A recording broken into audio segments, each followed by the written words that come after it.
Hey guys, welcome back to the podcast. I have Shane Kreitz here. How's it going, bud? Pretty good, Devin. How are you today, man? Good, good. Welcome to the podcast. Thanks for Appreciate having me. you on here. Absolutely. Really kind of random how you got on here is because you came to talk to us about insurance because you're a member of the B&I group that we're in. Yeah. That insurance meeting turned into 2 hours I or think something? I definitely missed a couple important things. Yeah. Well, other important things. Gotcha. But yeah, no, it was a And great conversation. Got into conversations about life and God, and it just turned into an amazing conversation. It was. So we were telling you, we were like, man, we really wanted to try to get some people on that, have more of a Christian background, Christian knowledge, to talk, not just to answer questions that we have, but to talk about things that we might not know ourselves to the people watching and listening. So about you, you were a former pastor here in Lima at Shawnee Alliance. That's right. Now with State Farm. Yep. When did that transition happen? How long ago was it that you were a pastor? So I started at Shawnee Alliance in 2004, I think it was, or 2005. And no, 2004. And then I concluded my ministry there, we would say a vocational ministry with an office, with a title. Concluded that in July of 2019. So I was there 15 years. And really what happened there is, there's so many facets to this story. But at the core of it, I had the dream for a long while, probably since I was as young as 16, 17 in my teenage years, of running my own business. Just didn't really know what that looked like and what I would do and how that would work. I have a lot of business people in my family who have run, whether it's a trucking business or a floral business or a hardware business or just different things like that. And I just had always wanted to do it, but didn't want to go completely out on my own, start from ground zero with scratch, with nothing. It's scary. It is. It sure is. And, there are people who do it really well. I don't know if I would have done it very well or not. But anyway, that's beside the point. But anyway, so what gets to this? There was a dream behind it. And there were a couple things that fell into place. And the short story is that State Farm said, hey, we would like you to see if you're interested in this role we have that's going to be opening up in our area.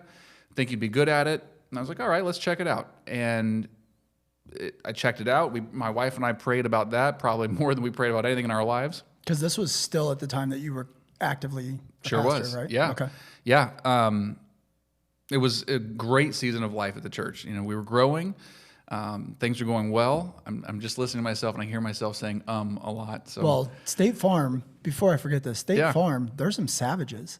Yeah. The fact that they're out here sniping, headhunting pastors to bring them on as employees. So more of the backstory. Nobody's off limits. I had looked at State Farm like a year prior, 2018-ish, late 17 maybe, and it just didn't work out. There's some of the tests or I don't know what you'd call them, like assessments, I guess. Gotcha. That you go through on the front end. I didn't pass their metrics. Okay. And so they came back to me a year later, and I guess I was in a different headspace. I was doing better, maybe, and things worked out better. It was all green lights. And State Farm, funny thing is, at that time, I met with one of the local agents at the time, a guy named Ben, and we sat together. I said, hey, listen, I really can't have you let anybody know that I'm meeting you like this. Yeah. You're interested in how your job and how your life works because, I'm pastor at this church. We didn't know each other at the time. Right. And the short story is, in that meeting, he's telling me about what it's like to be an agent. And then he says, the funny thing is as soon as you leave, I'm going to leave and go meet with my pastor, my church, because he's asking me to join his staff. And I was like, that's crazy, man. And I walked out and I thought, there's no way he's going to go for that. I mean, he's got this great presence in our community. If I were in his shoes, I would keep doing what I'm doing and do some ministry on the top, maybe increase my hours at the church or whatever, increase the presence there. Grass is always greener. Right? Yeah. Well, anyway, he texted me a couple months later and said, hey, my wife and I have been praying about this and we're going to go for it. And so the funny thing is that as I get into this world with State Farm, I find that another former pastor now, was getting involved. And along the way, I met people who had been in ministry in other cities, other states, who are now working with State Farm. So this is going to sound kind of sales pitchy, and I apologize for that. But what I did find is that for me, it was a comfort in this transition because I believed, and I'd found a company that had similar values that I had. So it made the transition in as I'm finding similar people all over the place. Right. I thought, this is going to be great. One of my concerns moving into the business world is I know how competitive the real world is. Right. Ministry can be competitive as well. And there's certainly plenty of difficulties in the ministry world, but the real world is definitely a little, well, I shouldn't say it's different. In my mind, it was different. And so I knew stories that it could be more cutthroat, it could be more, of a rat race, whatever you want to call it. Right. And so I was concerned about that. I wanted to get in a place where I could still maintain some integrity while pursuing goals and making some wins in the business world. So I had discovered that State Farm, well, they don't necessarily headhunt pastors. They do like the character that pastors generally Which makes exhibit. sense. Yeah. I mean, because we're supposed to be good neighbors. Well, yeah, exactly. And especially in your line of work, like somebody really has to, they're not necessarily buying State Farm, they're buying you and like their faith in you and trust in you and stuff. So that makes sense. I completely get that. That took me a little while to get that. In fact, I did not believe, people were coming to me. I thought they were just coming to State Farm through me. Right. And I've since learned, no, people really want to work with a person. Yeah. Even the person who's most comfortable just dealing with things online and wants to talk to me as least frequently as possible. Right. They still want to know that the person on the other end has character, will stick their neck out for them and be there for them. Yeah, absolutely. And so that's, I had a thought there that I've forgotten, but. Well, I'm curious, what does, when you're pastoring, just because in my mind, when you're doing that job in that position, how did you even find the headspace to consider leaving that? Was that just the internal thing of I kind of wanted to pursue business? Yeah. But I feel like that's not going to be enough. Was there external factors going on that even got you in the realm of, I might want to transition out of this? Yeah. And this is, so what I've shared with you so far, I've shared publicly before. This next part, I want to be very respectful because this is going to involve other people. Oh, okay. But I will share, there is more to the story there. And, this is where it gets more personal. Gotcha. So I just realized that there were some things that I was growing in that I needed to find more space to live in that. And what that led to, oh man, how do I talk about this? There were some difficulties I was facing, and I realized that I needed to redefine some key relationships. That was the key that my wife and I talked about, and we prayed through a lot because I was growing into a healthier space for myself, emotionally, spiritually, with some confidence and things like that. It was creating some conflicts that I just realized I didn't fit anymore in some particular relationships that just needed to be redefined. And so that led me to look more outside of the church walls for where I would spend most of my hours outside of my family. Well, and without, like I told you before we started this, I don't want to put you in a situation where you're talking about something you're uncomfortable with by any means. But I am curious if you're willing to, as vaguely as you want or as specific as you want, was that where you didn't feel welcomed? Was that more of the church itself, or was that more of there was specific people in that environment? Good question. So first of all, I can say that this was true then, and I believe it's still true now. Shining Lines Church is a great church. Okay. Filled with good people who have great intentions, who do. One of the things that I particularly love about being a leader in that church was the low level of drama we dealt with. Sure, we had conflict. Sure, we had some sticky situations. But generally speaking, everyone was on the same page, or most people were on the same page with the same mission in mind, the same goals in mind, and didn't get hung up on stuff that just didn't matter. I can't think of a better way of saying it. Yeah. A good church. No, what I would say would be related more to a couple key relationships. Okay. And, I feel like I'm talking in coded language. I guess as much as I prepared for this conversation, I wasn't quite prepared for how I would talk about this. No, you're fine. But I don't mean to hit you with the Barbara Walters, just, you know what I mean? I'm going to start crying. But no, I'm definitely just curious. Yeah, it was, let me have a pause to think for a second. Well, if you don't mind, what I would say is, for me, it scares me to think that it could have been the church that made you feel uncomfortable. Yeah. And that it was like, I don't have a place here in the church itself anymore. Yeah. So I don't mean this to be like, oh, well, it makes me feel better that you had a bad situation. But the fact that it was just a personal thing with a couple key people, I think is something that's should be shared so that it's not like, hey, I was a pastor and, you know, the church pushed me out, or I didn't feel well, or I stopped believing in the things that the church was talking about. Sure. Or anything like that, because I feel like that can happen anywhere. That it sure does. Those relationships. And we dealt with, I talked with, and still talk with many people today who do feel that and have a lot of issues with, you know, the church in general because of the way they've been treated by other people in the church. I have to say, for me and my family, we were well loved. We were cared for. People cared about us. They showed that in very specific and tangible ways.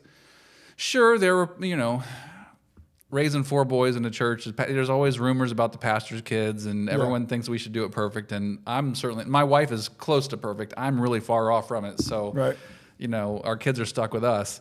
That was a little nerve-wracking sometimes, but nothing was ever really bad about that.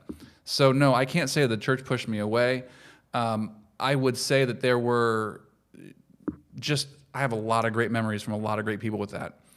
For me, it really was a couple specific things, a couple specific growth points. And I just decided it was time to, because here's the thing. When people deal with issues with the church, it's really easy to just throw the whole baby out with the bathwater. You know, oh, that pastor did this. Psh, I don't believe in God anymore. Or that church, they're just a bunch of hypocrites. Hey, guess what? So are you. So am I. None of us ever lives at 100% of what we believe and what we say and what we think. All of us miss somewhere along the lines. Yeah. We were talking earlier, Devin, we both love fitness.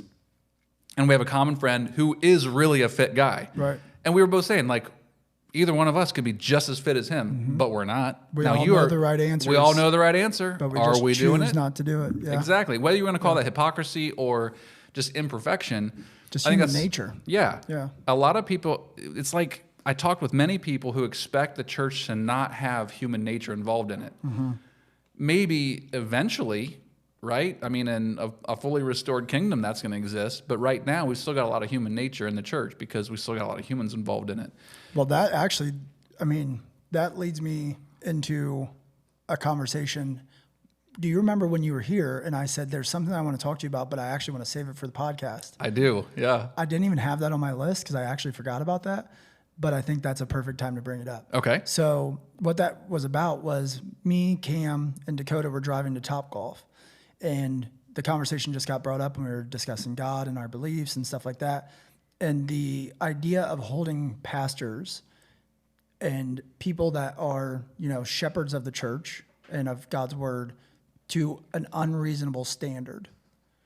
Do you feel like pastors are held to an unreasonable standard, or do you think that it is reasonable, the standard that the congregation and other people hold them to? Yeah. So first of all, let's just affirm this, that my mind is suddenly, where does it say this? I don't remember. I'd have to look it up. But the Bible does say that pastors, that church leaders, that teachers specifically are held to a higher standard. Which is what Dakota had mentioned. Yeah. So that does exist. That is what Scripture teaches. So yes, that is appropriate. Now, what does that appropriately and realistically look like in real life? Right. What is that standard? Yeah. So let me answer that question I'm not deflecting from the question, but I'm going to go in a different direction. Okay. I remember learning when I was in college, you might call it a philosophy or a mindset about spiritual formation called bounded set versus centered set. Where this comes from, this is Dr. Ron Walborn taught it to me, and he learned it from Dr. Terry Wardle, who learned it from a missiologist whose name I don't remember, a guy who studied ethnic groups, studied the way that we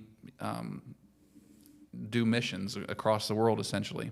And bounded set is where, if you imagine it like a box, and inside that box, this contains all the behaviors that should be for a particular culture. Okay. Right? This is where it comes from, the missiology background. And then outside are all the things that don't belong. So you could say that there's a bounded set to American culture. There are certain things we do and certain things we don't do. That are specific to our culture. Exactly. Right. So then when you take this into the subset of the church, it becomes much more specific. So The box inside the box. exactly. Yeah. And inside that box, some churches might say, well, in order to be on the inside, in order to be one of us, these are the things you do, these are the things you don't do. So a Christian should read his Bible, should pray, should give, should serve, should volunteer, should share their faith, should on and on and on. Should maintain a happy house, should have obedient children, should have a happy marriage, you can put all the shoulds on there that you want. Right. And they should not go to, here's some things from my life, from my childhood growing up, should not cuss, should not drink or smoke or swear, or, should not go to R-rated movies or listen to hard rock and roll music. Right. You can put any list on there that you want. I would say that's a set of expectations, right? Mm-hmm. Some churches love those. Some people love those. Here's the difference between that's a bounded set, because you're always going to be set within a check mark. Did I do it? Did I? And it tends to create anxiety versus this other idea, which is a centered set. And rather than being a box, it's more of a target. And in this case, let's say bullseye is the goal, to hit the center. And the center is a relationship with God through Jesus Christ. So sometimes throughout life, I might miss that mark. Mm-hmm. I'm off center. Maybe it's a choice I made. Maybe it's a situation I was involved in. Maybe it's something I did actively. Maybe it happened with me passively. Maybe it's just part of the environment that I'm involved in. I pick up somebody else's crap, somebody else's garbage. Yeah. Well, in the centered set, it's not that I failed. It's that, I missed the mark, and now I just turn around and go back to the center. So what I would say is some of us, and I think to some degree, probably all of us love bounded set philosophies and mindsets because it's so clear. Cut and dry. Either you crossed the box or you didn't. Mm-hmm. And certainly in the church world, because it's just easy. Did you pray today? Did you give today? Did you do this? Did you not do those things? Well, you're in good shape. But maybe you're torn up on the inside, but then you can't. Anyway, that's a second part of it. So I would say that in those circumstances and in that kind of a mindset, that can set unhealthy expectations for a pastor or even for a person. But when we shift over to more of a centered set idea, now I think that we are in more appropriate, higher expectations for a leader of a church, because a leader of a church should be grace-minded. I'll put that should on a grace leader any day of the week, or on a church leader any day of the week. You should be recognizing I'm still human, I still mess up, but I can still turn around and get back to centered set. I can reset and re-find Christ again. Does that make sense, Devin? Absolutely. So the way that I'm going to ask this is completely from my own curiosity and ignorance and just being inquisitive about this. Yeah. But one place that my mind goes, and I'm not saying that either is right or wrong, but one place that my mind goes is because I don't know enough about the Bible to know, well, the Bible says this, so just do this. But my mind goes to, is that humans essentially giving ourselves a way out to not have to live the way that we should? So like how we were saying, we know the right answer. We know we should just go to the gym and eat less food or eat better food. Right. And you would be as ripped or as fit as you want to, yeah. Granted with your genetics or whatnot, right? Right. But we don't.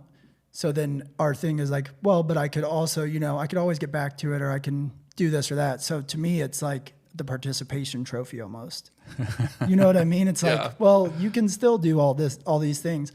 And it might be that the Bible, because I do know about grace and things like that, that might be more important, and that maybe us as people made the boxes, and the Bible didn't.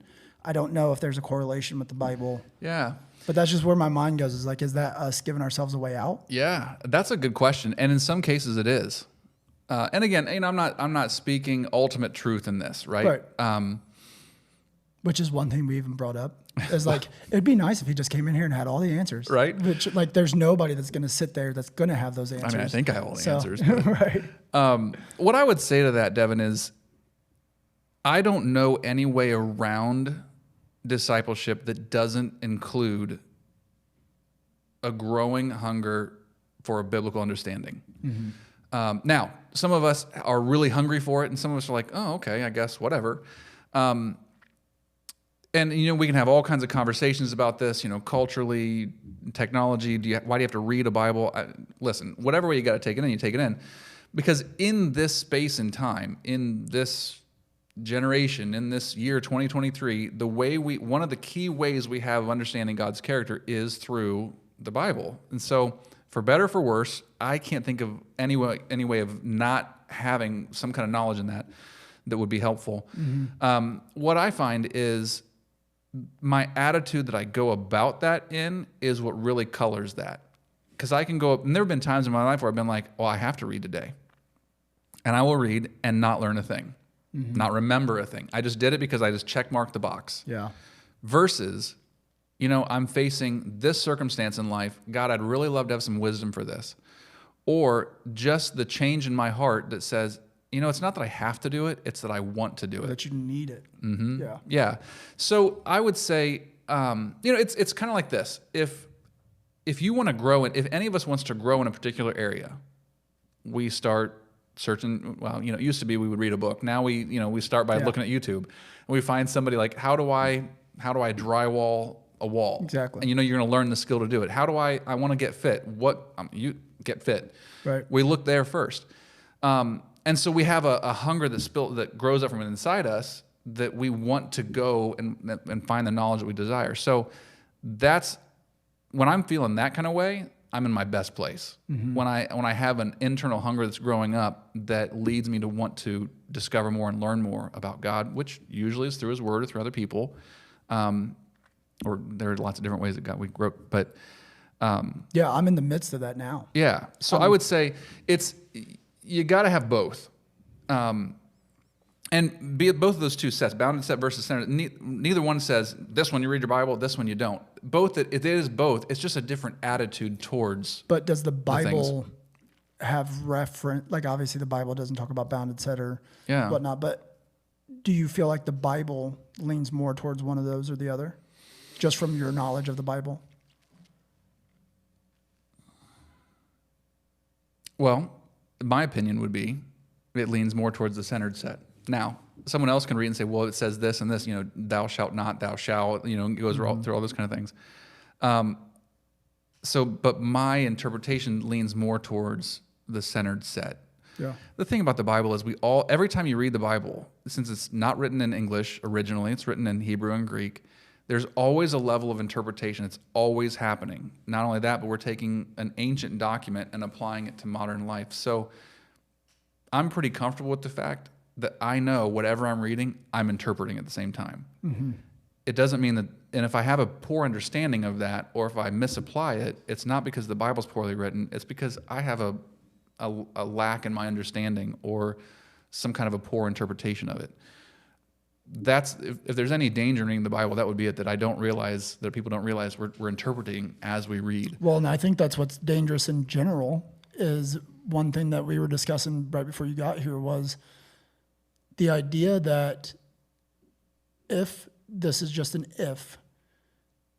if you believe in God, you believe in Jesus, you believe in the resurrection, that's like in itself, if you set that to the side and that was one thing. And then the Bible itself, because it's been passed through so many versions and all of these things, the idea that it could potentially, just potentially, I'm not saying that it is or isn't, but it could potentially be the same as our history books, to where Christopher Columbus is made out to look like a hero. Right. And then, as we get more knowledge and things, we're like, man, maybe he was not that great of a guy. Like maybe he did some horrible things. But the people that wrote those history books did it to push a certain agenda or to purposefully leave out certain things. Yeah. The idea that we could believe in God and be right in that, believe in Jesus and the resurrection, but be following the wrong version of something just by no knowledge of our own. Like the kid that goes to school and has social studies class in second grade has no idea that they're getting misinformation because it's coming from a factual source. And in this case, if I'm gathering where you're going with this correctly, there's certain what we're taught in I'm not giving an opinion on this. Just Yeah. the reality of the fact is that there's always a bias today. There's an agenda. There's a point that people are, they include and exclude things for certain reasons. With the media, with like Right. literally anything that you can take Anyone, we could, we're going to get comments on this of Exactly. Yeah. one way or the other or Yeah. both ways. This is the thing that I find amazing about the Bible. So let's just be honest and forthcoming here. So throughout church history, there certainly were councils of the church where they determined what was canonical in the Bible, what would be included versus what would not be included. And there was a specific rubric to that. I don't have that memorized for today's conversation, but there was a rubric to it. This is why these books got included in the Bible, and this is why these ones didn't. Here's the thing that gets me. I didn't even know that. Yeah. So let's did just not say, even know that. let's just say for a minute that the Bible is. That scares me more. But guess it. This is the exciting part. Uh-huh. The thing, like you said, let's use your example. Let's say the history book of Christopher Columbus, and our history makes him out to be this hero. Right, But then the we saint. find out, whoa, he did some ugly stuff. Here's what's crazy about the Bible, is that it shares all the ugly stories and doesn't hide them through thousands of years. Which is actually one of the classical proofs or evidences for the reliability of the Bible, that through all of the potentially political machinations that led to what we know as the Bible and what was excluded, right? If you, let's just say the people who were at those councils and made those decisions, if they had some kind of political agenda, well, Why leave those in? Why leave those in? Yeah. And so, and not only with that, but there's a cohesive message through documents that were written over over a long time. Let's just say that. We'll go with the safe answer. And there's still a cohesive message. And there are things that are in the Bible that are still troubling, right? I think, this is my personal opinion, I'm gathering from different friends of mine that I keep in touch with through social media, make this point. Some of the stuff that's left in the Bible for us today is there so that we wrestle with it. So that we think through it, rather than just giving us the answer that's a black or a white answer. And that's one of the other things I love about really diving into Scripture. There's stuff that makes me uncomfortable. Yeah. That I think I would have done that differently. Well, it's the same reason that God gives us free will and doesn't just have puppets. Yeah. That we just do, we have the ability to choose, think for ourselves and all that stuff.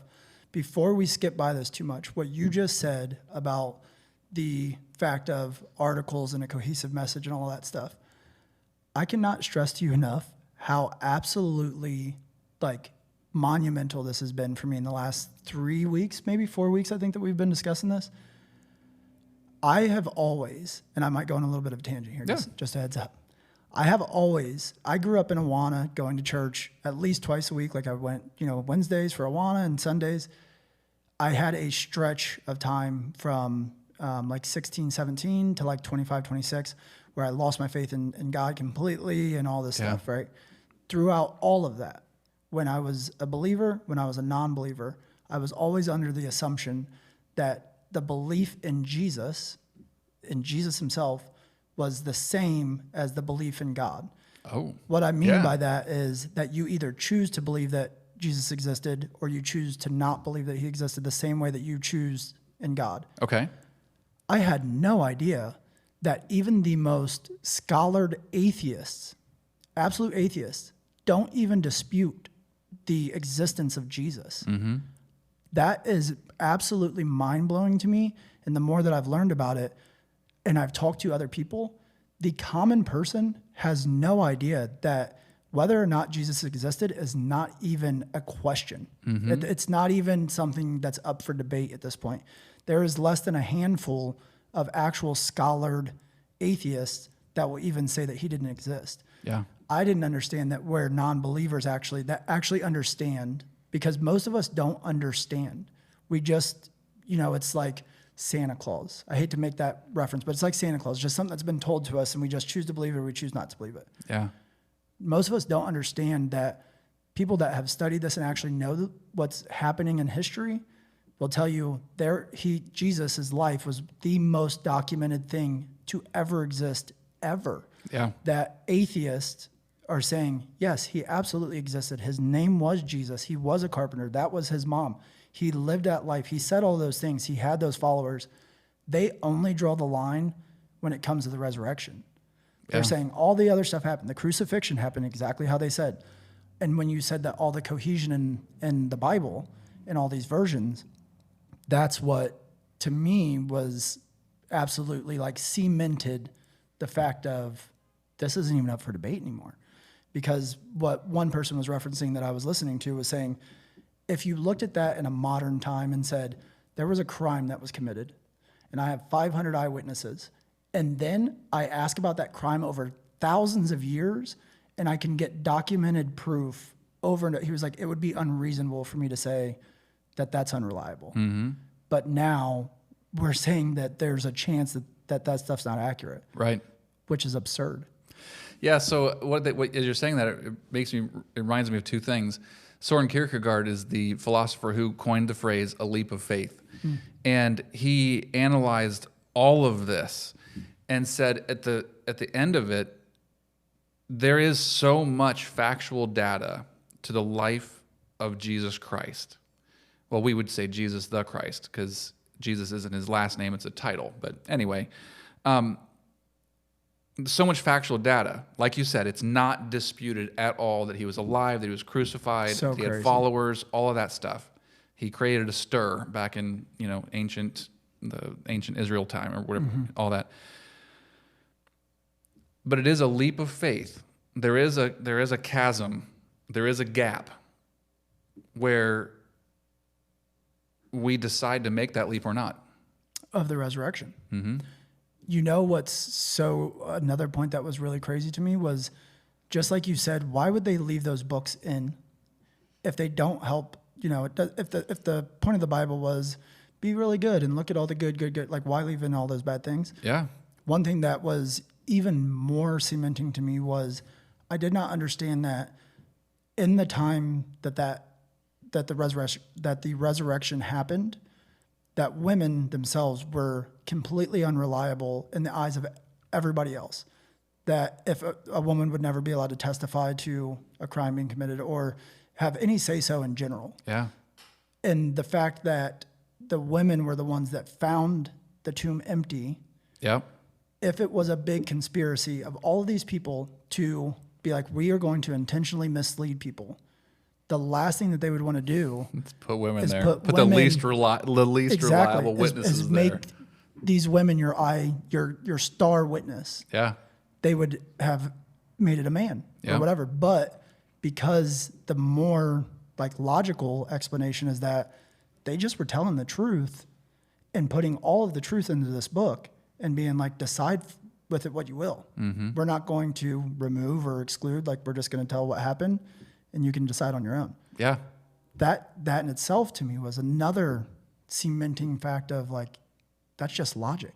Like, why would they? And and that's where, as we have this conversation, I know some of our listeners are going to be like, okay, these guys, they're going to either say, yeah, you get it, or they're gonna be like, these two people are morons because how can they just make this assumption? And so I do realize that what we are, it's something, and I've watched this happen for myself, for you, for so many other people. There's some times where it's like I think of The Matrix, right? You remember that old movie where the green numbers all the numbers are coming down, yep. It's like it just kind of locks into place and it makes sense. Mm-hmm. And I recognize that for some people, those numbers are coming down and it still doesn't make any sense. And we're all in different places with it.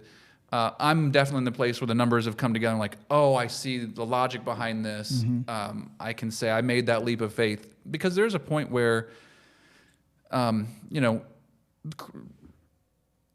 I'm not opposed to knowledge. It's not all one or the other. You got to know what you're talking about and know what you believe, and it's worth studying and worth digging into.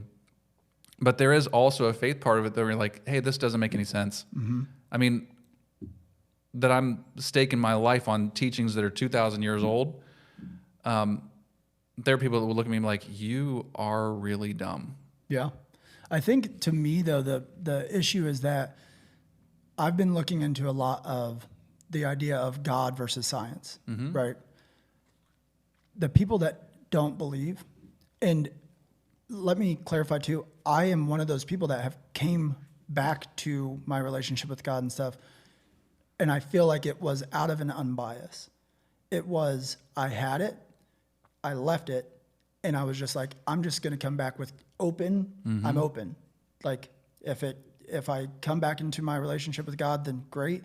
If I don't, then I know I can just leave it and be gone. Like, whatever.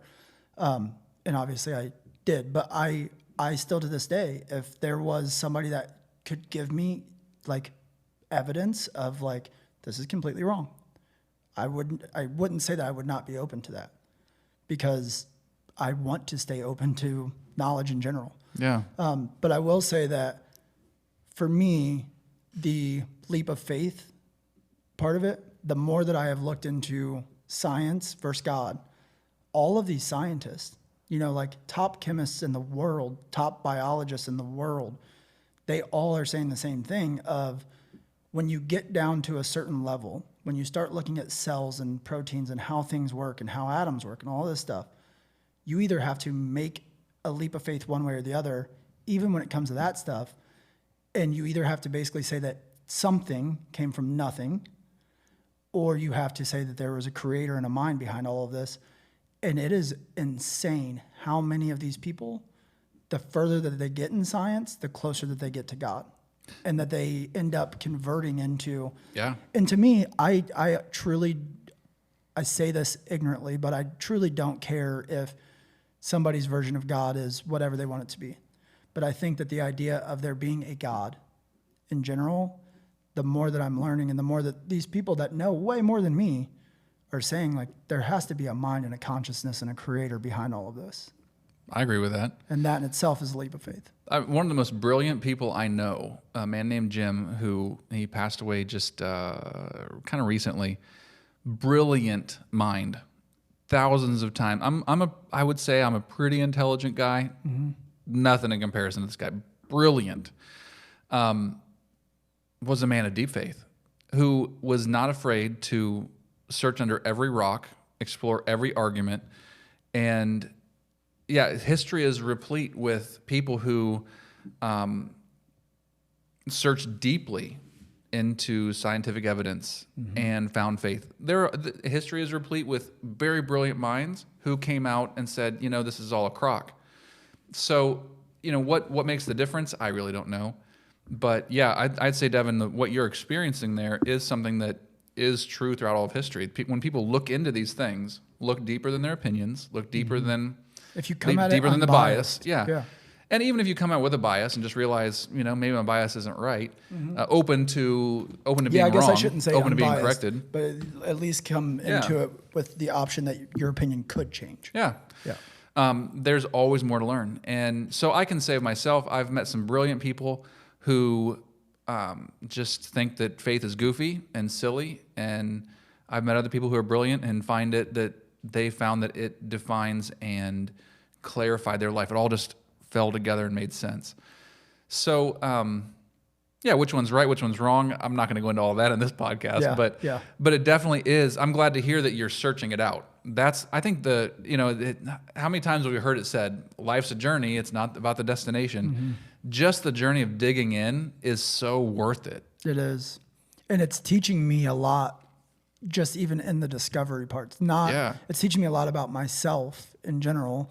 And it's not as much of like, I should be doing this because the Bible says so. It's just more of like, it's teaching me about things that are bigger than myself, and that there is some purpose to all of this and stuff like that. With the science piece, I'm curious if you've ever, like, has that been a path that you went down? Like the scientific? Not incredibly deeply. If I explored anything... Sorry, not to cut you off, but is that something as a pastor that you're kind of steered away from? No, not at all. Okay. No, I'm not afraid of it at all. I would deal with that more as I dealt with people who had those questions. I would dig in and learn more about it, more to have conversations with people.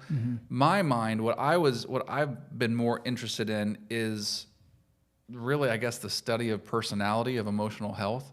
So I guess I'm more of a soft skills person than I am a hard skills person. Gotcha. So my natural inclination is not to dig more into science, biology, but I enjoy it nonetheless. And I would do it because it was something that would help people. But So, you do like digging into like why people do what they do and Oh, yeah. stuff like that. So before, I had my turn back towards God, that was my answer, was like, this is just a way for people to be heard and led, is like, it's not brainwashing, but essentially like brainwash. You know what I mean? Like, it's a way to keep the group in order and organized and chaos, like not have chaos in the world. So, Is how I had looked at religion and was like, it's just, you must have studied Nietzsche. He was the one who said, he was a 20th century philosopher who said that religion is the opiate of the masses. In other words, just like that, it's the stuff that we get fed that puts us to sleep, that makes us obey, that keeps us herded to go in the right way. And at its very worst, and he just said religion. He didn't say Christianity specifically, but religion can do that. That's at its worst. That's human nature infecting us in a very organized way, right? So religion can do that. Now, keep in mind, though, something that, again, that I would say sets apart Christianity, that sets apart the person and the teachings of Christ from everything else, is that, what did he say? Did I come to establish a kingdom? No, I didn't come to establish a kingdom. I didn't come to make the world, he came to save the world.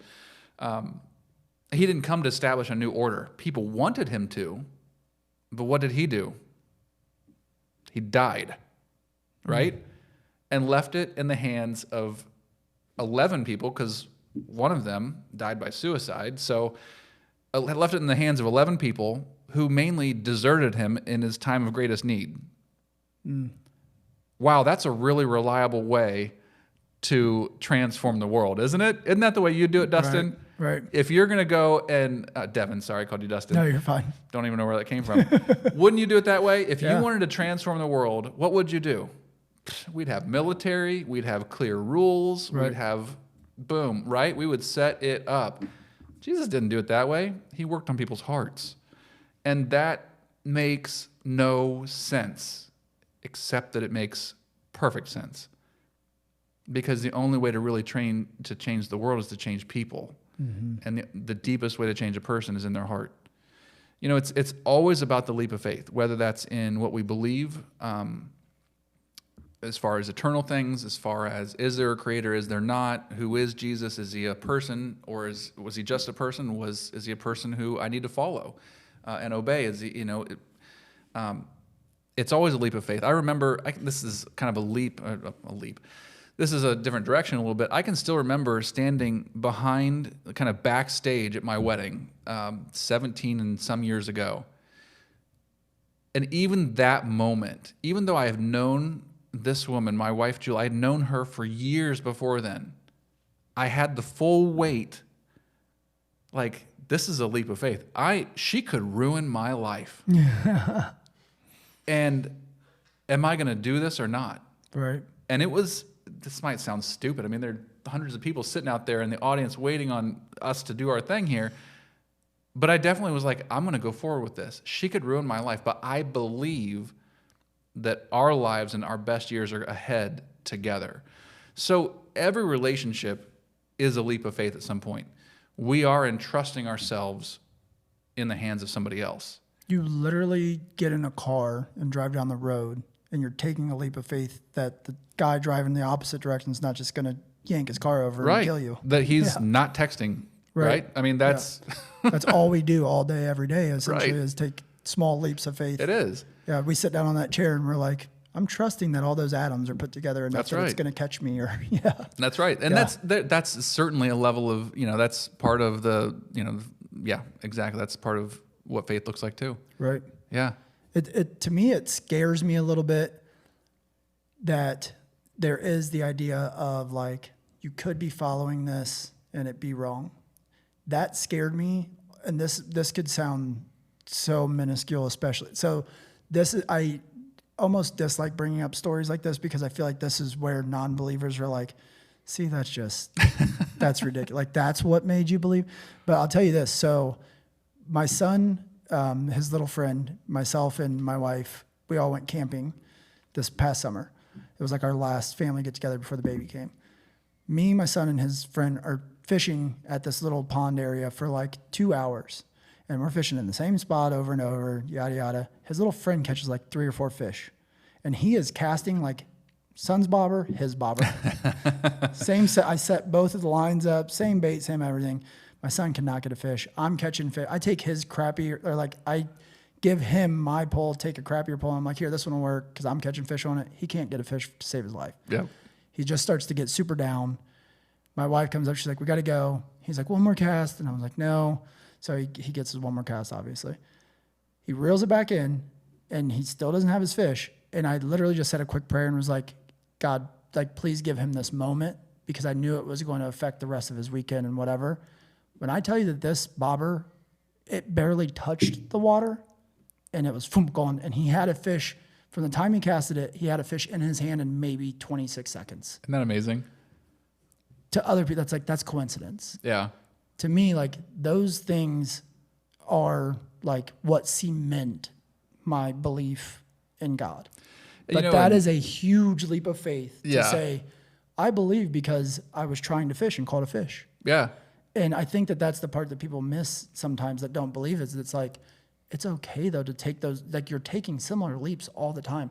And Cassidy brought up something the other day and said, I can't remember the exact quote, I'm probably going to butcher it, but she said something about like, the price of believing in God and being wrong is whatever. Like, you wasted some of your life, but the price of not believing in him and being wrong is far greater. That's from Blaise Pascal. It's called Pascal's Wager. He was a philosopher back in the 1600s, I think. And he said essentially the same thing. Yeah. So, it's interesting. I remember, I mentioned this professor of mine, friend of mine, Ron Walborn. He was one who, I remember him saying, we live in a world where we say seeing is believing. You prove it, and then I'll believe you. You show me, then I'll follow. You do it, and then I'll trust you. And you break any of that, and I'm not going to do any of it. But the challenge of faith is it's not seeing as believing, it's believing as seeing. And, let's just break this out of the faith conversation a little bit and go a little bit bigger. What we believe carries such a heavy weight on our lives. It turns into reality. It does. A friend of mine, Tim, he used to say, words create worlds. And that sticks in my mind too. The words we use create the world we live in. What would Jesus say, or what would the Bible say? Out of the overflow of the heart, the mouth speaks. So, the words we say are coming from within us, but it really does shape our perception of the world. Something that, and I won't go too far into this, but some of the situations I was going through 5 or 6 years ago, I got some counseling, and I just needed some help sorting some stuff out, which is great. I advise people all the time, if you got difficult stuff, find a coach, whether that coach is a fitness coach or a counselor or a therapist or whatever. And so I got some counseling, and what we worked on all the time was, what did I believe? And changing from an attitude where I was using absolutes a lot, always and never, to transforming to, I'm going to lead with gratitude, right? Mm-hmm. Those are simple things that it's just the words I use. It's just the beliefs that start in my head, in my heart, wherever you want to say they start, change the outlook on my life, changed what was going on in my life, changed relationships, changed things financially, changed things in so many different ways. So if we even break it out from faith, first of all, let me just say, I do believe prayer works. I think that God hears our prayers. It's not that prayer works, it's that there's someone listening when we talk to him. Mm-hmm. It does work, it matters. But even just for the person, whether you're a person of faith or of not, every one of us exists faith in some level to some way. So whoever we are, wherever we are, what we believe is going to shape what we experience. Now, there are exceptions to that. There's trauma that happens. There are things that we didn't ask for, we don't invite. And I'm not saying that, if you've been through something really difficult, ugly, and terrible, that you invited it by your beliefs. That's not what I'm saying. Let's not take it that far. Right. But let's be aware that what we believe, and some people who might be a little bit more, somebody might say the energy you put out, right? Yeah. I'd say that's real. Call me crazy. I think it's real. Real. I think it's absolutely real. And I know that I've seen even just studies of people putting plants in similar environments. Yeah, you can talk dirty to a plant and it'll die. You speak life to a plant and it'll live. Yes, that in itself proves it. Or like with the rice, if you did the same similar thing. And words definitely, because those thoughts turn into like small actions. Those small actions turn into this, turns into a lifestyle, turns into your personality. Like those things matter a ton. That's right. And that's one of our things here is like trying to build better mindsets, disciplines, and habits, because it starts with those mindsets. That's right. The discipline part is just doing it whether you like it or not. And that's why even speaking words of affirmation to yourself in mirror, it's not something that I've ever done or like have any desire to do. It works. Like I know it works. I've seen people do those things and it work. Yeah. I've got 4 sons, and I realize that some of my work as a dad is, and I pick up on it quick. I'm picking up on it more now. I can hear their inner language because they say it. Oh, I was so stupid. I can't believe I did that.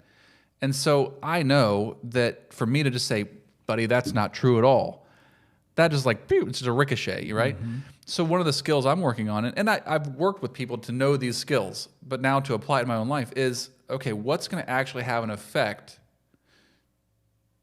to bring change to their worldview about how they see themselves? Because I could be like, dude, you need to do some affirmations this morning. Maybe that will work. What I have found is the most impactful way for myself has been if I've had, when in the moments when I've had maybe a poor self-talk corrected, it's not because I'm doing affirmations in the mirror in the morning, which are valuable, but that's not what did it for me. It's not because someone told me, oh, that's not true at all. It's because I was in a situation where the experience and the strength, the power, the authority, the weight of that experience overpowered previous experiences and the weight of those experiences. So for instance. Yeah, explain that a little bit. Yeah. So make sure I'm understanding that. So rule of thumb, it takes 5 positive statements to outweigh 1 negative statement, let's say. It's right? like reviews on Google. Yeah. Takes 20 good reviews to get rid of the 1. Yeah. So the situation I was on several years ago, this is like 16 or 17 years ago. I'm leading a missions trip down in Waveland, Mississippi. This is right after Hurricane Katrina. A bunch of us go down to rebuild houses, clean things up, get people straightened out, and help them out. And one morning, we're in the morning assignments, and I'd been stuck on this painting team. I wasn't stuck on a painting team. I was working with some guys, and we were painting a house. I was like, oh, okay, I think I could do a little better. What I was wrestling with, Devin, was kind of an imposter syndrome, right? Like here I am, I'm a young guy in my 20s, and in some ways, I felt like I was a 12 or a 14-year-old in my head, right? I wanted to be with the big kids. I wanted to be with the guys. I wanted to be with the men, but I didn't really feel like I belonged.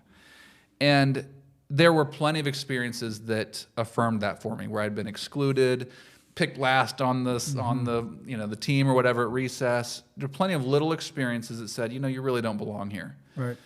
And in this moment, in this trip, one of the guys who, manliest man I know, smart, hardworking, well-respected, man of faith, just a great guy, John, he says, all right, let's gather up, men.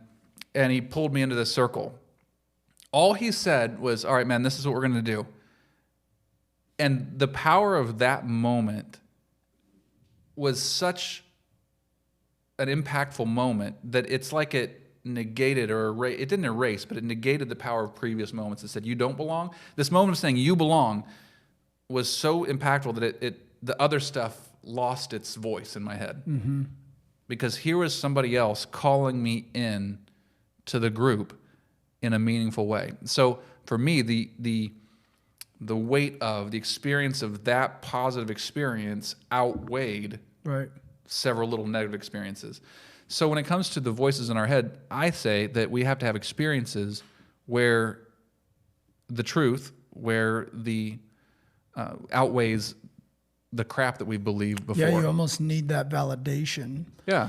Because even for me, so if I'm having doubt about something, I can try to tell myself to turn it off, especially during these long races, right? Oh, what a head game. Yeah, big time. So like I can be in moments to where I'm like, what are you doing at? Like, you don't belong at, like, you're not going to be able to do this or whatever.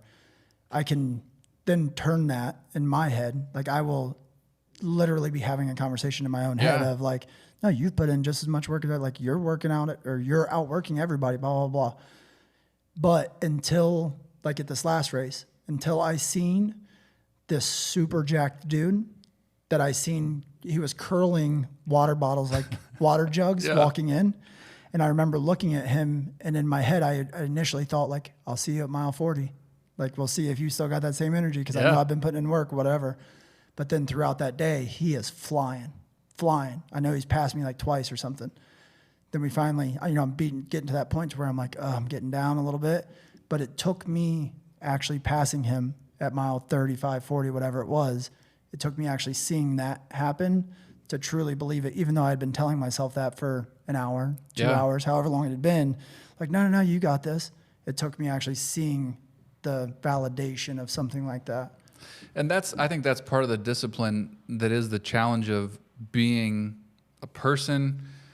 And this is my experience, so I would even say, especially being a man today, is sticking with something long enough to get there. Because there is a process to it that you just gotta get through. For myself, this is what I found, because I used to run. Running is my least favorite form of exercise. I've hated it my whole life. Yeah, good for you. You're actually still doing it though. I did. I hated it my whole life. Yeah, and there was a time I can still remember as a sophomore in high school, I was running track, and we had been working out really hard for a week. I hit the place where I had the runner's high. And I got to live in that for like a month, and I was like, this is amazing. And then it fell off, and I was like, this, anyways, it's the only time in my life I've ever been there. But anyway, we got to stick through to get past that, the hump or whatever, because we're all on kind of a short cycle thing. We all live in 30-second or 5-second bites now. Well, what we do is, especially as men, we go through this a lot, but entrepreneurs too, is we live through the cycle of the new thing starts. We're so excited to learn all about it. And it's like all that dopamine because it's new. And then things get tough. And then it's like, that's not as fun as the lead up to learn the thing or like get in the business or whatever. That's right. And then instead of learning more and coming at it with that same energy and fighting through it, we end up finding something new to distract ourselves. And then that thing ends up being this exact same cycle over and over, instead of there is success in all aspects, like business, fitness, Christianity, all of that stuff is like when it gets tough, if you just keep going, that consistency, you will get to a successful point, or at least progress. Right. Whether there's success or not, you'll make progress. That's right. Yeah, as I think about my own life there, I do not spend as much time doing Bible study, preparing messages. I don't prepare messages at all right now. I am geared towards leading my team. I'm geared towards a sales process. I'm geared towards some service processes. I simplify it this way. I'm trying to build new relationships and keep good relationships. So what I find myself is that I'm in a season of life where I'm relying on a lot of work that I did 10 years ago, where whether it was memorizing things or learning things. That tool belt that you've put together? Exactly. That still comes into play today. And I'm glad that I have that time that I can still rely on. Now, I still need to build on it, because as that gets further into the past, it's a little harder to recall. So that's why, you've got to have current disciplines as well. But yeah. Sorry not to cut you off, but no, it's okay. On that exact point, this is a little bit of a tough question. If you don't want to answer it, I'm okay with it. Let's see what you got. Do you feel like your life has less purpose compared to being a pastor, what you're doing now? Yeah. Like, is that I assume it's a battle that I would struggle with. Two thoughts with that. First, in my world, one of the things, the accepted route is to go from the business world, the workplace, into ministry, right? Not like that's out. People get a calling. People have a sense of deeper purpose, and so they leave that 9 to 5 and they get into ministry, where now they are very true. Doing more purposeful things, more impactful things. Generally speaking, people go the opposite direction when there's a big problem. Right. Ooh, he really messed up. She really messed up. They had to get out. They got kicked Or that out. you got pushed out. Yeah. Got pushed out, yeah. Right. So I'm in a unique place where I didn't get pushed out. And I mean, I'm not perfect, but I didn't have a big failure or a big screw up that required me to be pushed out. And I don't say that to any condemnation for those who've gone through that. It's just not my story. So Yeah. I'm in a unique place there where people are like, what'd you really do? What's the real story? And I have definitely, the truth is, Devin, I've wrestled with that. Because I used to have conversations with people about their deep family issues, deep personal issues, matters that could have an eternal impact, right, that go beyond just life on earth. And now, generally speaking, I talk about people's risks. Can I save them money? What can I do? And I like to say it this way. I like to work with people so they are prepared for the future. Hopefully we can work together and avoid some key risks so that it's a bright and happy future. But I also work with people when the wheels come off. Literally, I talked to a guy a week ago whose wheel did come off, and we're working with that. But at any rate, the simple truth is I wrestle with that a lot. Really? I had a friend ask me a few months back. He's an advisor for a financial advisor, and we're talking. He goes, "Really? How do you help people?" He goes, "This is what I did. I just helped someone take their X amount of money that they have set aside, and we're going to triple it. And so now they get to not only make sure that their family is set up for a couple of generations, they get to give some big gifts to some organizations and charities that they really care about." He goes, "I had a person crying in my office because of what they're going to do and the impact they're going to have over the next 20 years and 30 years. And he goes, "What'd you do today? Help someone save some money?" And I just sat there and I was like, "You jerk." Yeah. So it is something I wrestle with. This is where I'm at with it. I choose every day if I'm going to clock in and clock out, and that's the end of it. I choose every day if I'm going to breathe purpose into what I do. Simple truth is I don't choose purpose every day. There are some days I clock in and I clock out. But if I'm going to be honest, I did that sometimes as a pastor too. And every one of you pastors, I know you do it too. Right. There are days. They're just going through the motions. There are sometimes. days. I think, Devin, you could say the same is true. There are days that you come in here and you're like, I just got to get it done. No. I'm just kidding. Liar. I'm just kidding. There are days we just get it done. Yeah, absolutely. But every day, whatever job we're in, whatever vocation we're in, if you're a mom or a dad staying at home making peanut butter and jelly sandwiches, are you just going to make the sandwiches? Or is this part of the purpose of what you're doing and the meaning of what you have in life? So you still had that issue as a pastor. You still had days. I had a sense. You I had still a had sense days of, that yeah. your purpose was like. Yeah. You didn't know if there was purpose there or not. There were days I would think to myself, really, what does this really matter? I feel like that's huge for people to hear, because what is the thing that most people wrestle with in their life? Is what I'm doing that's taking up my time the best purpose or like use of my time in life?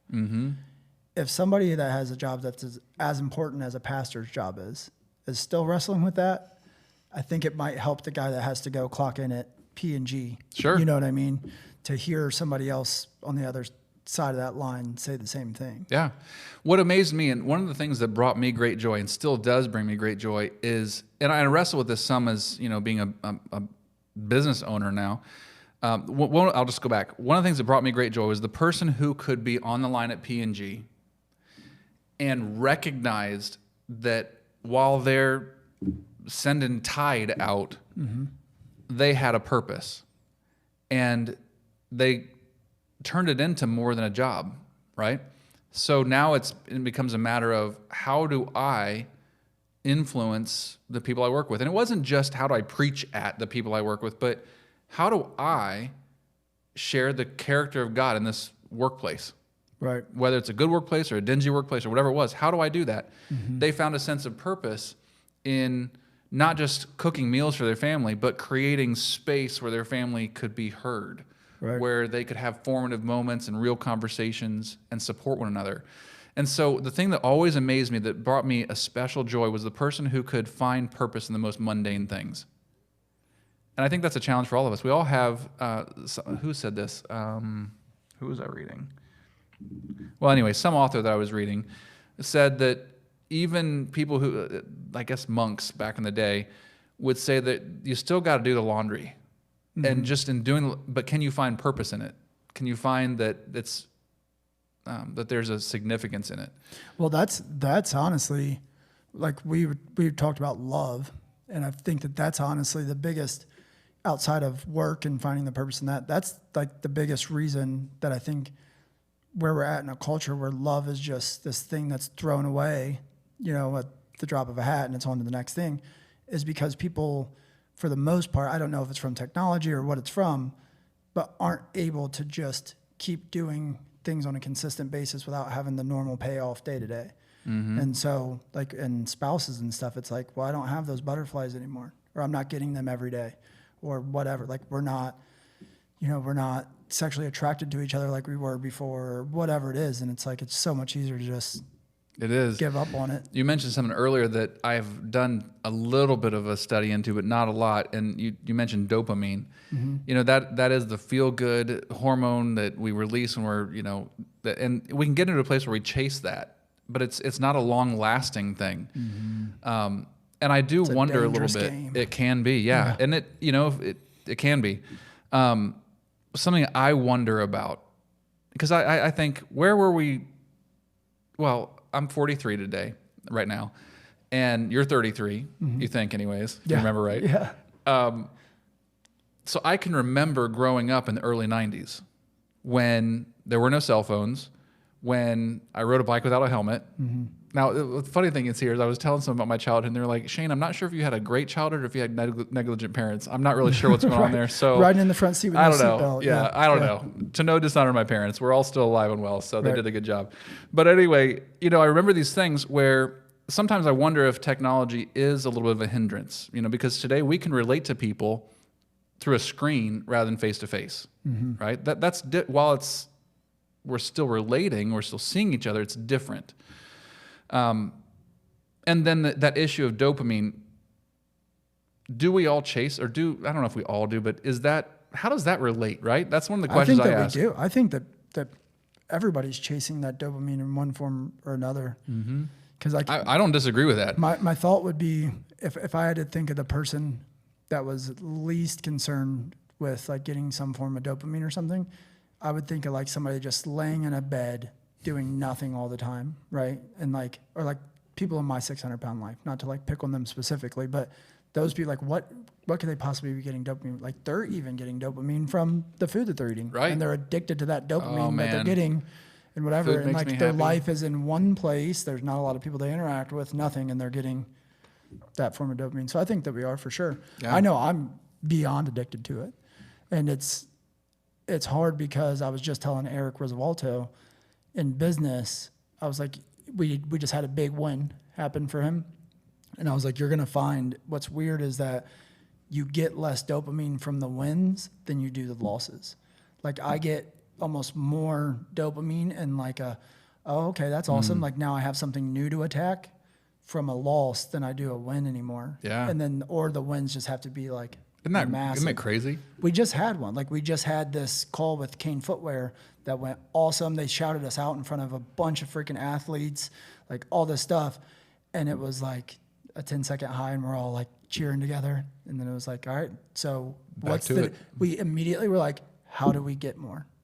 How do we get into the next thing? What do we do for them to get it's more? Interesting. So one of the interesting things with that is, and I am going to mishmash a bunch of different sources on this, but the significance of celebration. So a moment like that, it's easy. And as business leaders, as entrepreneurs, we're like, what's next? Let's do this again now. And one of my employees, one of my team members, they got on me about this. Like, hey, I had a record month. And it was like, we're like, hey, good job, let's go. And I was like, you're right. I didn't celebrate you. I didn't make enough of a moment. And whether this is going to go into some science I haven't studied all that well. Maybe if it's a dopamine thing, if it's a recognition thing, if it's a love thing, whatever it was, we went really fast from, hey, great job, to let's go to the next thing. And I think that's a challenge for us as entrepreneurs especially, is to pause, to celebrate, to let the moment sink in, and to just kind of sit there for a second. People need that. Yeah, I think we do. Especially when you're the leader of your business. Yep. The people that you work for you or with you, they definitely need that. And it's something that we're actively working on, of trying to make sure that we're giving more recognition and like actually not just a good job next month, let's do this. Yep. It's like actually I would have said in stay that on moment, and in that moment, I didn't need recognition. I didn't need celebration. I needed a next month to look like that too, because I'm like dollar signs. I'm seeing success. I'm seeing goals being met. I'm lying to myself. I needed to pause and have a celebration just as much as they did. And so I think it's wise for an entrepreneur to say, it's not that what they need versus what I need, it's what we need. And that kind of changes the attitude of how we're going to celebrate, sit on something for a minute. Are you able to take that same, sorry, this is going to be kind of out of left field, but this is a topic that we were covering. Do you feel like you are able to take that same type of mentality into your marriage? Ooh. With, it's not about what I need, it's about what they need. And I need to put what I need to the side. Yeah. And focus on that. Ooh. Okay. We just had that conversation. Sorry to blindside you. No, with it, no, that's good. Yeah. And what I'm thinking about is, if Julie were sitting here, what would she say?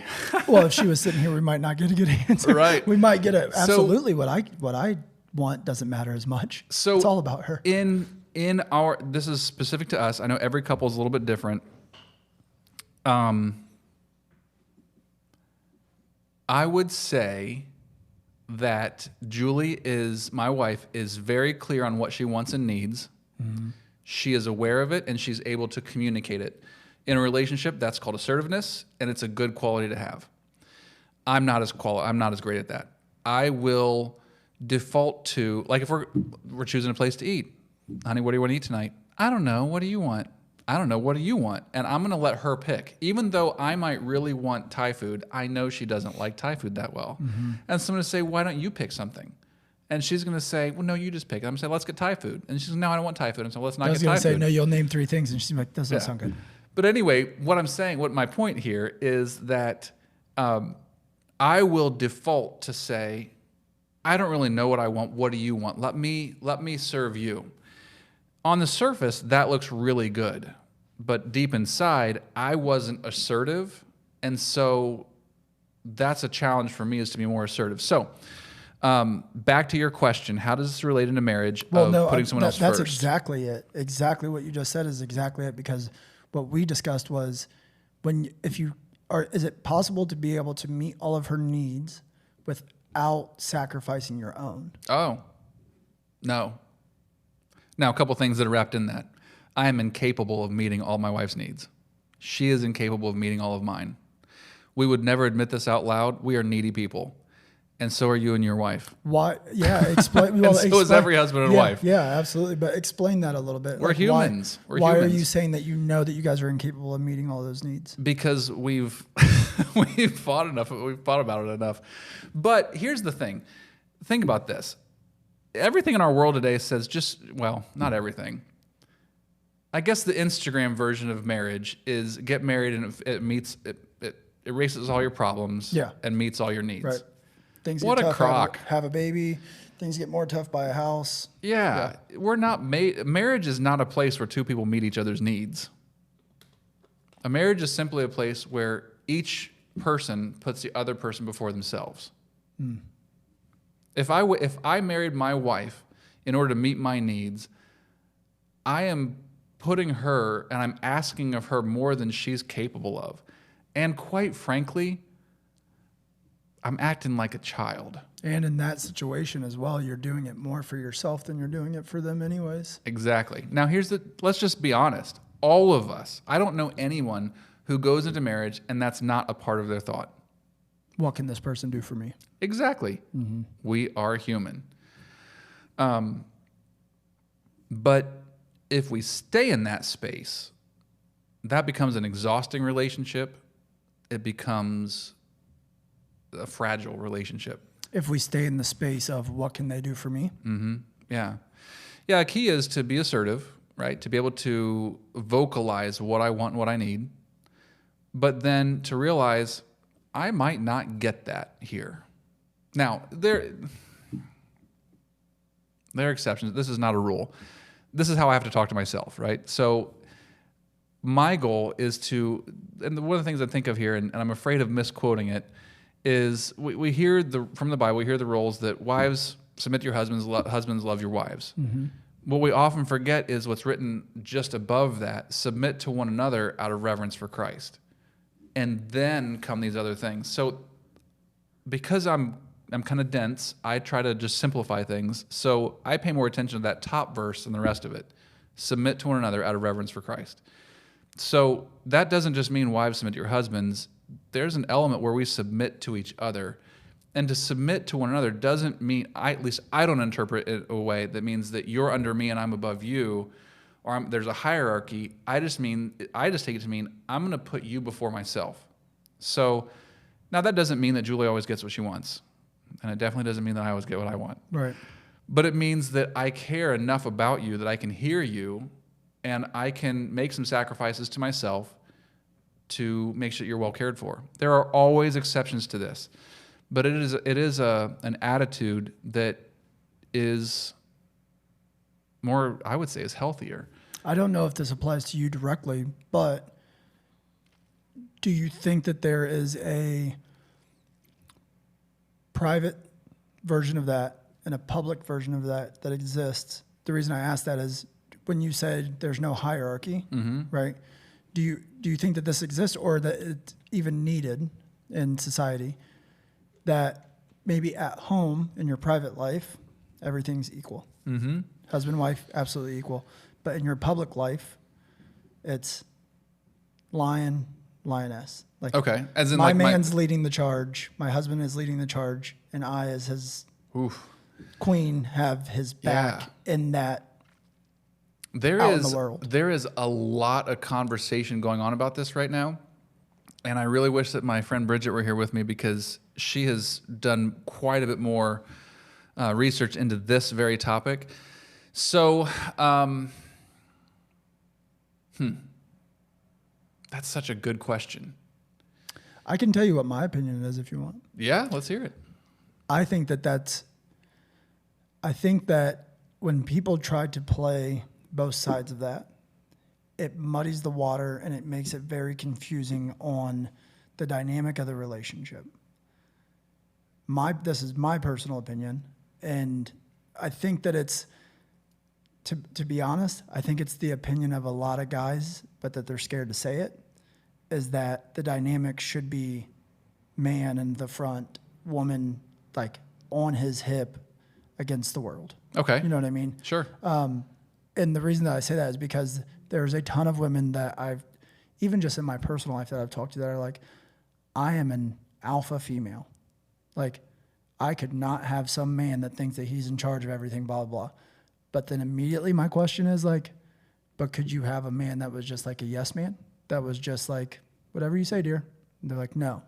And I'm like, because you actually want this, but you're looking at it from the standpoint of, you think that looks like controlling and blah, blah, blah. You've seen all the toxic sides of that. You don't know what it could potentially look like if it was a strong man that led you in a good direction without you being like down here, if it was like almost even, but whatever. So that's my opinion on it, is I think that at home and in public, but I think that the majority of people either are, skewed to where it's like woman's in the front, public and private.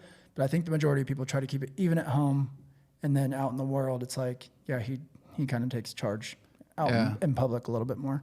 But I think it just makes it hard to turn it on and off. So it's like as soon as you walk through the door, you turn that off, and now we're back to even. And then when we walk out in the world, because when the robber comes, or you know what I mean? And I hate when I get into situations where it's talking about toxic masculinity sentences or whatever, because there's a lot of people that want to talk about everything equal.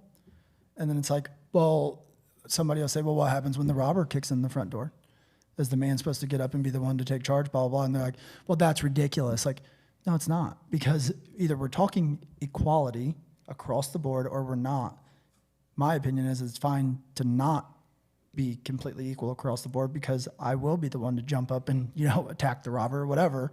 So that's why I think that it makes it hard to flip back and forth. So I might take this in a different direction. I would say, and I'm thinking of my own marriage here, there are things that my wife is really strong in that I'm not. Yeah. And there's some things I'm really strong in that she's not. So for instance, my wife justice is her thing. And when she sees injustice, she is quick to deal with it. Man, do not treat any one of our sons unfairly because She can be that mama bear at the school. oh my gosh. Yeah.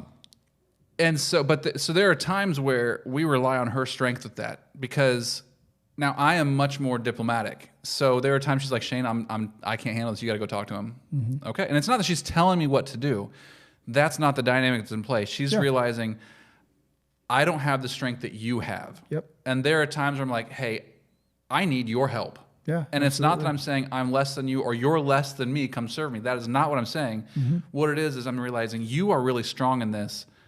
Come forward and shine. And so we try in our best ways, we try to use our strengths in ways that work together. Yeah. Here's the thing in hierarchy, and I would ask this of anybody in any situation. You know, you mentioned like, women who don't want a yes man. Hierarchy comes down to this. Comes down to fear. What are you afraid of? Right? There was a time in my life where I was afraid because my wife is assertive, because she is good putting thoughts to words, that she would overrun me. Mm. And so in my fear, I would be like, well, I'm the man of the house. Blah, blah, blah, blah. What stupidity. I was making terrible choices out of fear. And I would ask that to any man specifically. And I used to do this all the time in marriage counseling. It always came down to fear. What are you afraid of? And so there were women who were afraid of being overpowered by, they're going to chain them to the stove and make them raise the kids barefoot and whatever. Right. There were fears there. Some of those were rational fears. Some of those were fears that, we needed to talk about those. Some of them, they just needed to get out in the open and be like, well, that's not what I'm doing.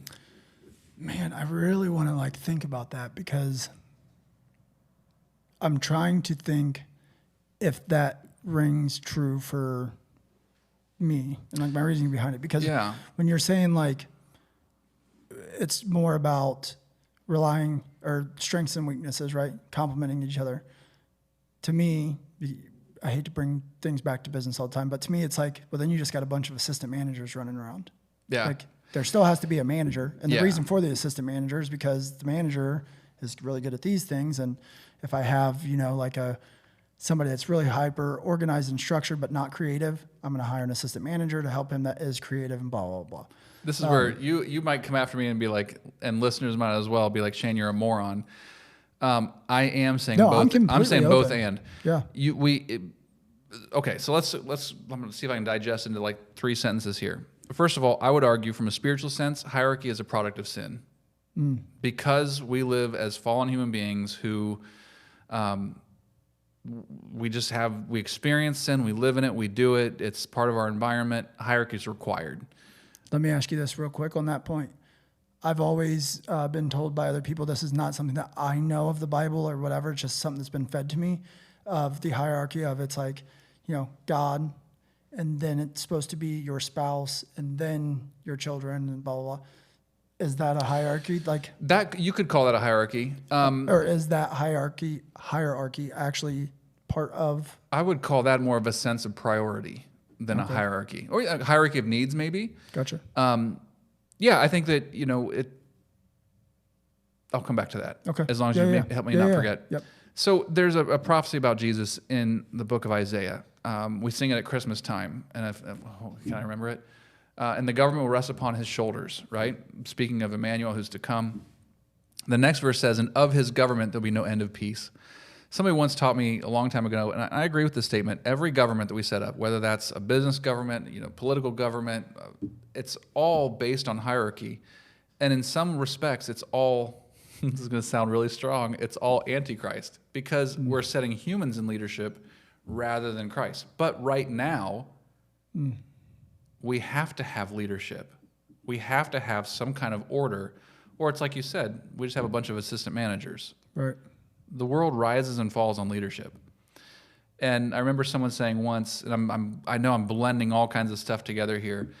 Then this is gonna bring comments. When it says that,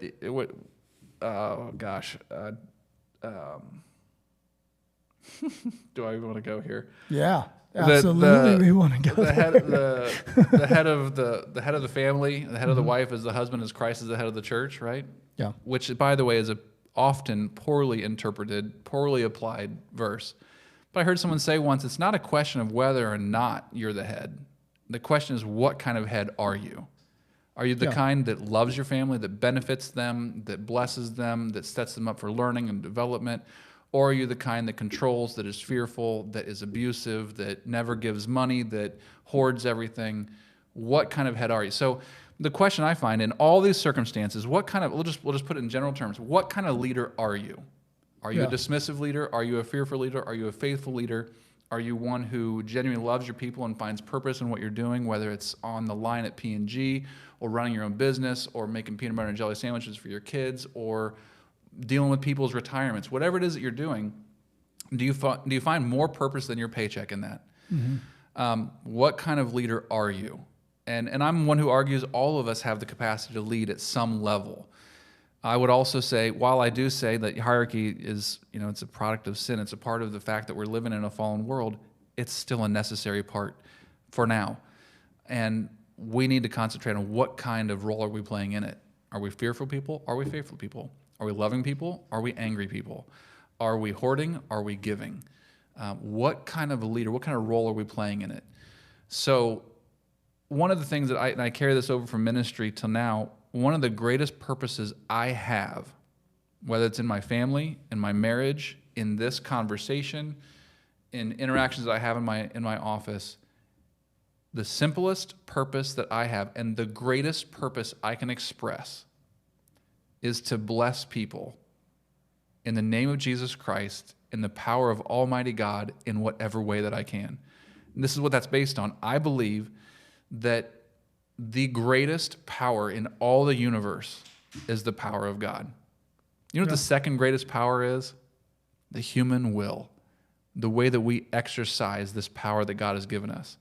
So the greatest purpose I have is in interactions that I have with people who are being nasty with me, if they're being pleasant with me, if they're supporting me, if they're trying to derail me, whatever it would be, can I, or how can I, and will I bless them in this interaction?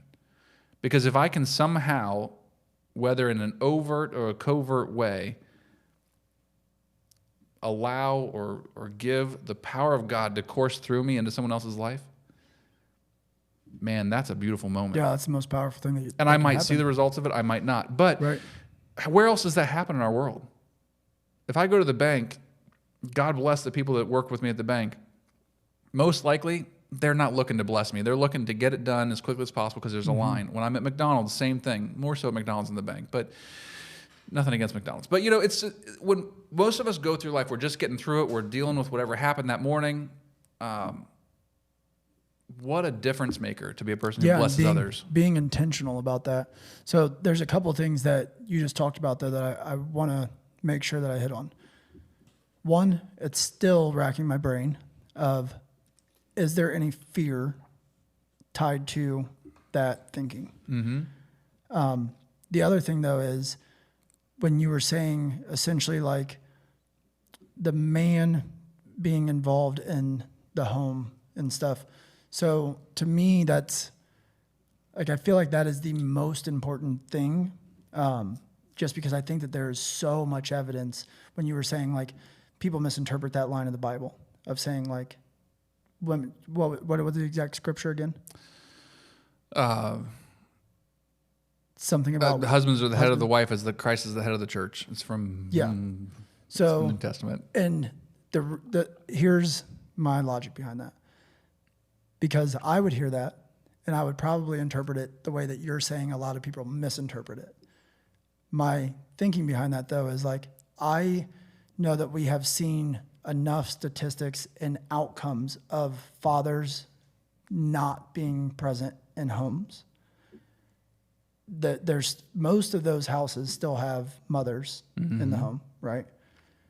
I'm saying this, I feel like there's a lot of things that I say that it's like, this dude is super toxic masculinity.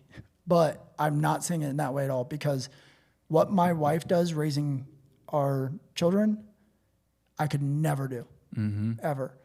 But I do think that she is doing 95% of the raising, but without that 5% that I provide, it would be a completely different outcome that would be so much worse off. Yeah. And I think that that's why the man has to be the head of the household. And even as far as my wife never lost her faith in God, but she was not going back to church until I was going back to church. And I just think that, and obviously well, you don't know my wife, but my wife has a very strong personality, too strong sometimes. But I say that just to say that I think that it could paint a picture of my wife as this passive, just that she just does whatever I ask to do and whatever, and she is not at all. Yeah. If I say I want to do this, that sounds like the worst thing in the world to her.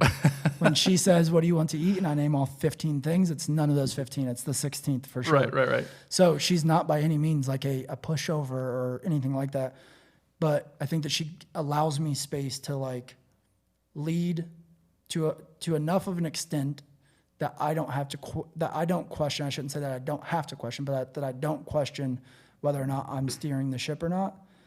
And it's the first relationship that I've had that is truly like that. And it's the most empowering thing that's ever happened to me, honestly, in my life, because I think it's the first time that it made me want to be the best man that I could be.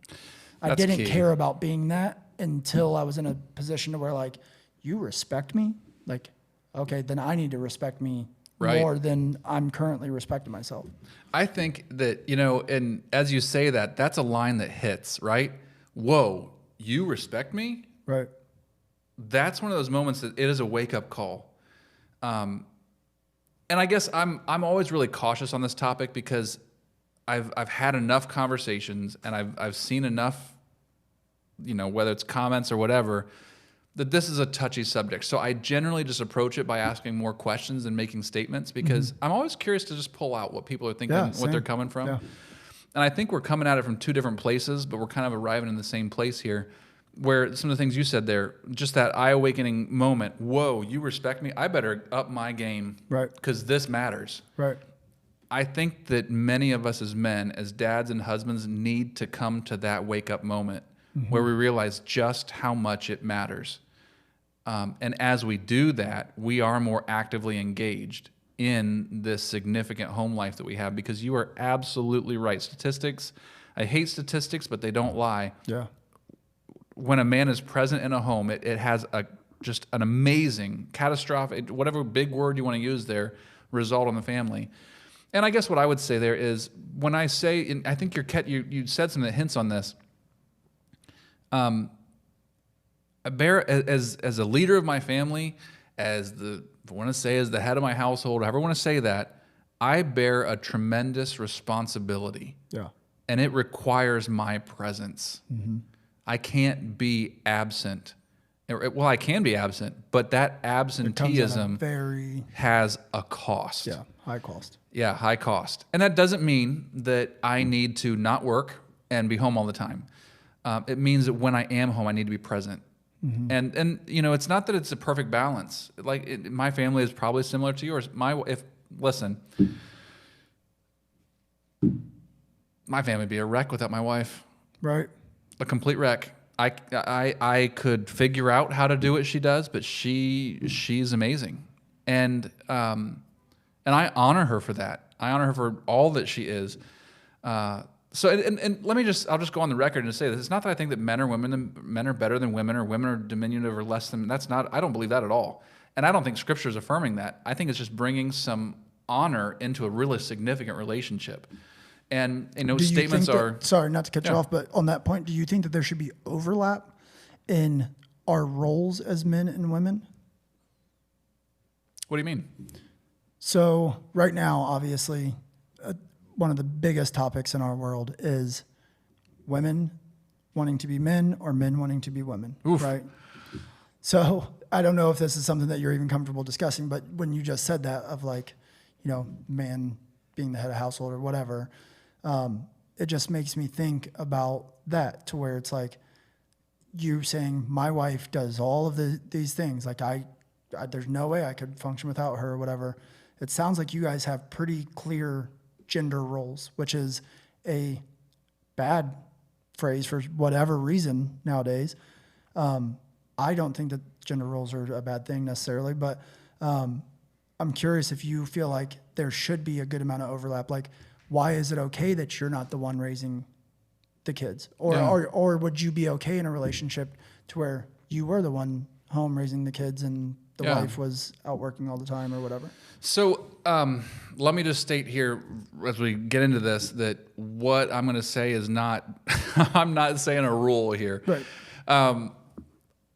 I am, as a need like a disclaimer, like a little disclaimer. This is not the views or opinions of all pastors. Exactly, all pastors, all state rated, whatever. And for that matter, again, I approach this. My goal here is honor and respect. Yeah. So, and there's a lot rolled into that question.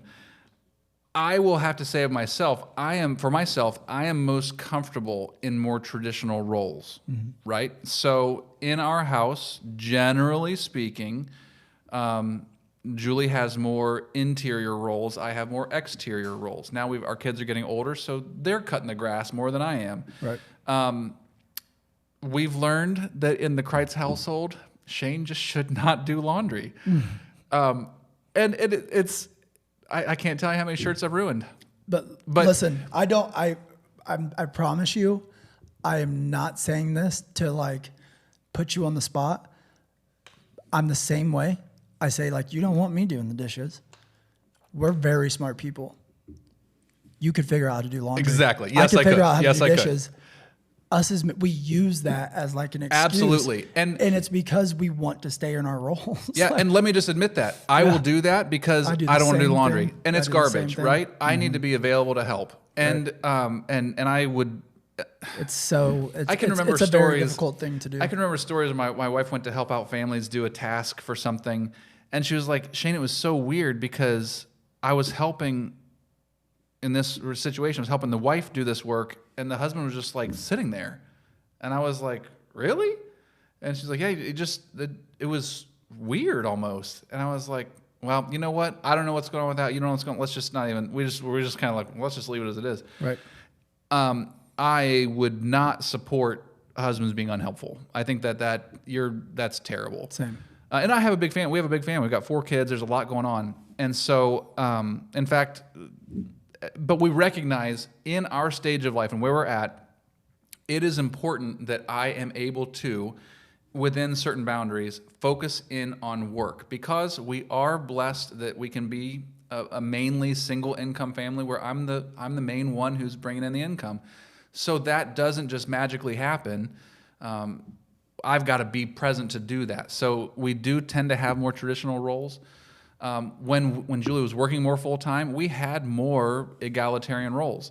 Now, in our relationship and in the dynamics of our family, she naturally gravitates more towards, let's just say, nurturing relationship with our kids. And so when the option came up, who's going to work full-time? This part of our story, we have a 14-year-old and we have triplets that are 11. Well, 12 years ago, when we learned that she was pregnant with them, it was realizing, how's this going to work? Because we were dependent on every dollar that we brought home from our 2 incomes. And she was a teacher. She was a highly qualified teacher. Quite frankly, she earned more money than I did. So it was a big conversation of, once these triplets are born, which one of us is going to stay home? And we thought about it. We prayed about it. We talked about it. We went back and forth. We had a genuine and honest conversation, which is better for us. Financially, it makes more sense for you to keep working. You'll have the summers off. You make more money. And I did. I wrestled with the role of that. What are people going to think? All of that. What it came down to was, it was a leap of faith. And we actually tried her going back to work and realized this will not work. Yeah. Both of us working full-time is just not the best thing.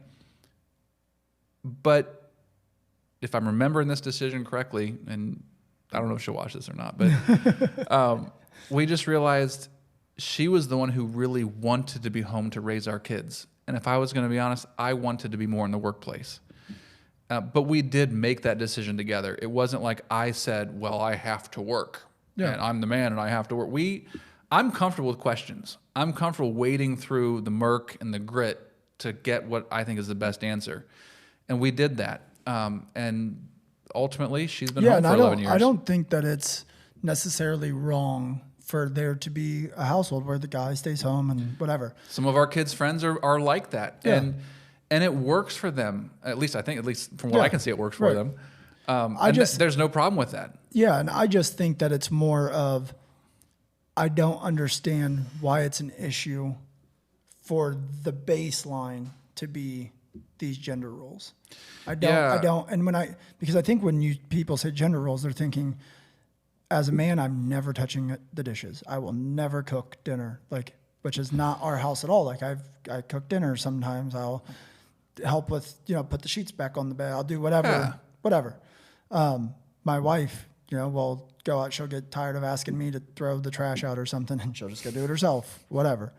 I just think that it's an issue that people have such an issue with there being more defined, like this is how it's the majority of the time going to be. Yeah. I don't understand why though, because the reason that I wanted to ask you about the gender roles too, and like the idea of women being men and men being women and all of that stuff, I look at it as like that, all of the things that are happening in our society with like the downfall of the household, this idea of women being men and men being women, all of these things is like a huge spiritual battle that we are going through.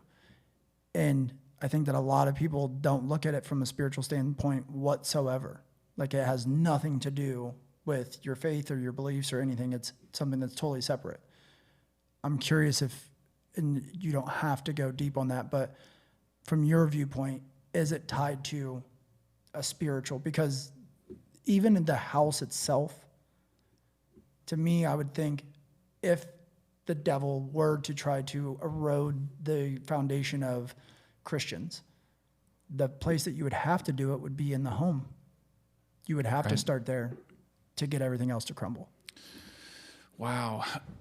And the challenge I have in the back of my head is, do I just give a simple answer or do I go complex? I'm craving the complex answer, but I'm okay with the appetizer of a simple answer if you're more comfortable with that. I think that generally speaking, we do not recognize the spiritual significance of our world. Mm-hmm. And we just look at it as choices. We look at it as cause and effect. And I would say, I do believe that there is a spiritual dynamic at place, in place that is at work. And yes, I gained this understanding through the Bible. And the basic gist of it is there is a God who loves people, wants to restore them, redeem them, and give the gift of life that lasts forever, right? At the same time, I will just kind of use general terms. There's an enemy who seeks to kill, to destroy, to deceive. What his motivation is in that, I don't know. But I see it, and I see it in our world. Now, we could talk about political things. We can talk about, what do I believe about certain things that are happening in the structure of our government or the world or whatever. But just to leave it at that base level, God who loves, enemy who wants to destroy. Throughout every generation, all of us come from a family. And yes, if there were an enemy who wanted to destroy a culture, a people, or the entire population, you've got to go to the core. The core is the family, and the core is self-identity. So sure, why not attack the places of how I see myself and how my core relationships that I've grown up with from being a child into adulthood that are going to form me the most? Why not attack those places? Mm-hmm. The thing is, they're easy to attack because all of us living in a fallen world are susceptible to the whether it's selfishness or whether it's deceit or whether it's harm or trauma or whatever that leads to the destruction of those things. Yeah. I don't know how many marriages have I done? 60? I don't remember how many marriages I've done. But of all the couples I've married, no one ever went in saying, you know what, Shane, we're going to do this for about 3 years and then we're going to move on. Right. No one goes into marriage saying, can't wait till this is over. Right. Now, some of us get there a few years later. Yeah. And I say that with some humor. I don't mean that it to be, Yeah. listen, a lot happens. But no one goes in thinking, can't wait for this to be over. And so the reason I say that is we want it to be good. And then either things come out or things happen that brings destruction. Now, sure, there might be some people who just say, there might be those people who are like, well, I can't wait to have my starter marriage and my second marriage and my third. Maybe there are those people. I haven't met them. But by and large, most of us don't go in wanting to destroy things. Most of us go in to a relationship, to a thing, wanting to build it up. But we live in a world where things don't always go right. Well, even the cause and effect that you brought up of some people will say that it's not God, that it's cause and effect. But it's like, if you believe in cause and effect, then you have to believe in God, because if there's, you know what I mean? You know that there's actually Andrew Tate. I don't know if you've ever I know the name. listened to anything from him, but surprisingly, he had one of the best explanations of God that I've heard. And it's so simple, because it's just like, if you believe in all of the bad things that are happening in the world, that there's all of this horrible stuff that's happening, then by default, you have to believe in God because of the other side. And he was saying, even if that's not true, but there is that many people that believe it at the same time and are putting it out there, just the energy and the thought of that turns it into a real thing. Sure. And I think people would think of that like, well, so the thought and energy turns it into an actual person? Like, no, it's that idea and all of that wrapped around that makes it real. But yeah, I think that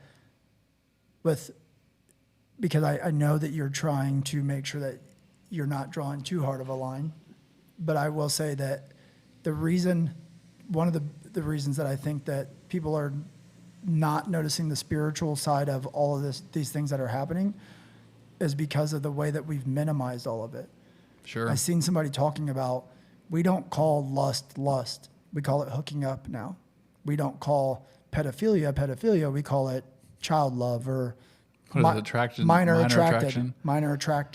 We don't call this that. We you know what I mean? We diminish the meanings of the words so that they don't seem like sins, when that's exactly what they are. But people just get so used to it, and you've diminished it so much that it's like, oh, that's not anything. Yeah, I'm just hooking up with random people all the time. Right. So, and I can tell you this, I had a conversation with Dakota, and he was saying, like, if you diminish those words, then it's like hard to know what hell would look like, essentially, or whatever. So what my response to him is like, I seen what that does, because I was a cheating person. I was a liar. I was doing all of these bad things, not taking care of myself spiritually, physically, mentally, any of that. And as I was doing the things, it just seemed like fun. Mm-hmm. It literally just seemed like, oh, I'm just having a blast. Oh, I'm supposed to be going out and getting drunk and hooking up with random girls. I'm supposed to be, doing all these things that did not seem as wrong as they were. And it led me into what the closest thing that I've ever experienced to hell was. Like, I was hopeless. I was every bad thing that I could be, I was. Yeah. And I didn't realize it because they diminished all of that stuff so much that it didn't seem like drinking to blackout every weekend, that there was anything wrong with that. That it didn't seem like getting in screaming matches with my girlfriend. Well, we were drunk, like all of our friends, oh, you guys were fighting too? He smashed your phone last night? Oh, that's funny. You know what I mean? Everything was just so diminished that it literally led me to hell without me even realizing it. I thought I was having fun all the way there. It's scary. There's a lot wrapped up in that. Yeah. What was your wake-up call from that? Honestly, somebody that works for me, we drove down to the Cincinnati Reds game, and on the way back, all the way there and all the way back, he's asking me, like, what exactly helped you turn everything around and blah, blah, blah.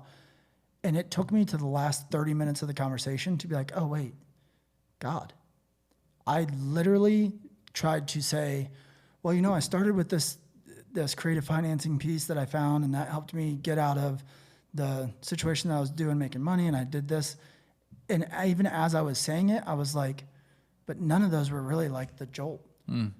And almost as I was explaining it to him, that I put this little, you know, physical piece together of like, well, I started to lose a little bit of weight. And then when I put the piece of like, well, I got out of a toxic relationship, and I'm like looking at all these things separately, and I'm like, but none of those were really that big. So I'm not feeling like I'm fully explaining it to him enough. And then when it hit me, I was like, oh, duh. Like, that's when I started to open my heart back up to God. Yeah. I wasn't going to church yet, but I had stopped telling people that I was a Unitarian Universalist, or saying that I was atheist, or all of these things that I had went through over the last 10 years of, well, now I'm this and now I'm this, because I was just searching for something else. Yeah. And as soon as I just opened my heart up, I wasn't going to church. But I just stopped saying that I wasn't a believer of God. And I started having internal conversations with him and stuff. And all those things fell into place. It sounds almost like in that period that you're describing there, where you're describing yourself as a Unitarian Universalist, an atheist, whatever, and you'd grown up with some faith background there. What pushed you out from your faith story, or what pulled you into be more of this period of life? Yeah, this is something that I've definitely never talked about publicly, but so And you get to not answer as much as I get to not answer. No, but so I grew up with the guy that raised me for the first 15 years of my life. I ended up finding out that he was not my biological dad out of like a random, out of the blue. Like Wow. it was not supposed to have happened. I wasn't supposed to either I wasn't ever supposed to know that information, but I definitely wasn't supposed to know it at that time. Yeah. So when that happened, I went from straight A student, all-star athlete, all these things, to like identity crisis, lost football, lost all these things, started doing bad things, hanging out with the wrong people, blah, blah, blah. I ended up going to JDC for stealing a car, which I wasn't actually stealing the car. I was borrowing the car, and the guy knew that I had it, but his parents didn't know that I had it. Yeah. So they reported it. He was scared to get in trouble. So when they were like, "Where's your car?" He was like, "Oh, I don't know." So they reported it stolen. So I ended up going to JDC. I start reading the Bible in JDC, because at this point I'm still a believer in it, and I'm like distraught, trying to cling on. I'm hoping that I can find some answers in my Bible in JDC. I don't know if it was the devil at work. I don't know what it was, but I started talking to the people around me in the little cells around me, and they were convincing me out of the Bible and telling me, look up this. Well, that doesn't make any sense. Look up this. Well, how could you explain that? And I wasn't strong enough in my faith, or like I wasn't wise enough, I didn't know enough to combat what they were saying. So then I started to cling on to that, and I was already at a time in my life to where I was just, searching anyways. So I lost my faith. And then I went as far as like, I wasn't just out of my faith. I was using those same things and talking other people out of their faith. Sure. Like my mom believed in God, and then I had conversations with her similar to what I was having, and telling her the things that I read in the Bible and all that stuff, and talked her out of God. Wow. She's never came back from it. Wow. Yeah. Which we were actually just talking about, me and Dakota, about that it worries us, our parents not being saved. And it's like they're getting older, these things are happening or whatever. So yeah, that's how I went through. It was like a 10-year stretch. And when I look at it now, it's so funny. Like, it's not funny. I guess I shouldn't say funny, because it was when my life was in shambles. But it's funny to me that I couldn't just look at it and realize you had 15 years of a beautiful life for the most part. You walked away from God. You had 10 years of absolute destruction. You destroyed everything you touched. You destroyed yourself, all of these things.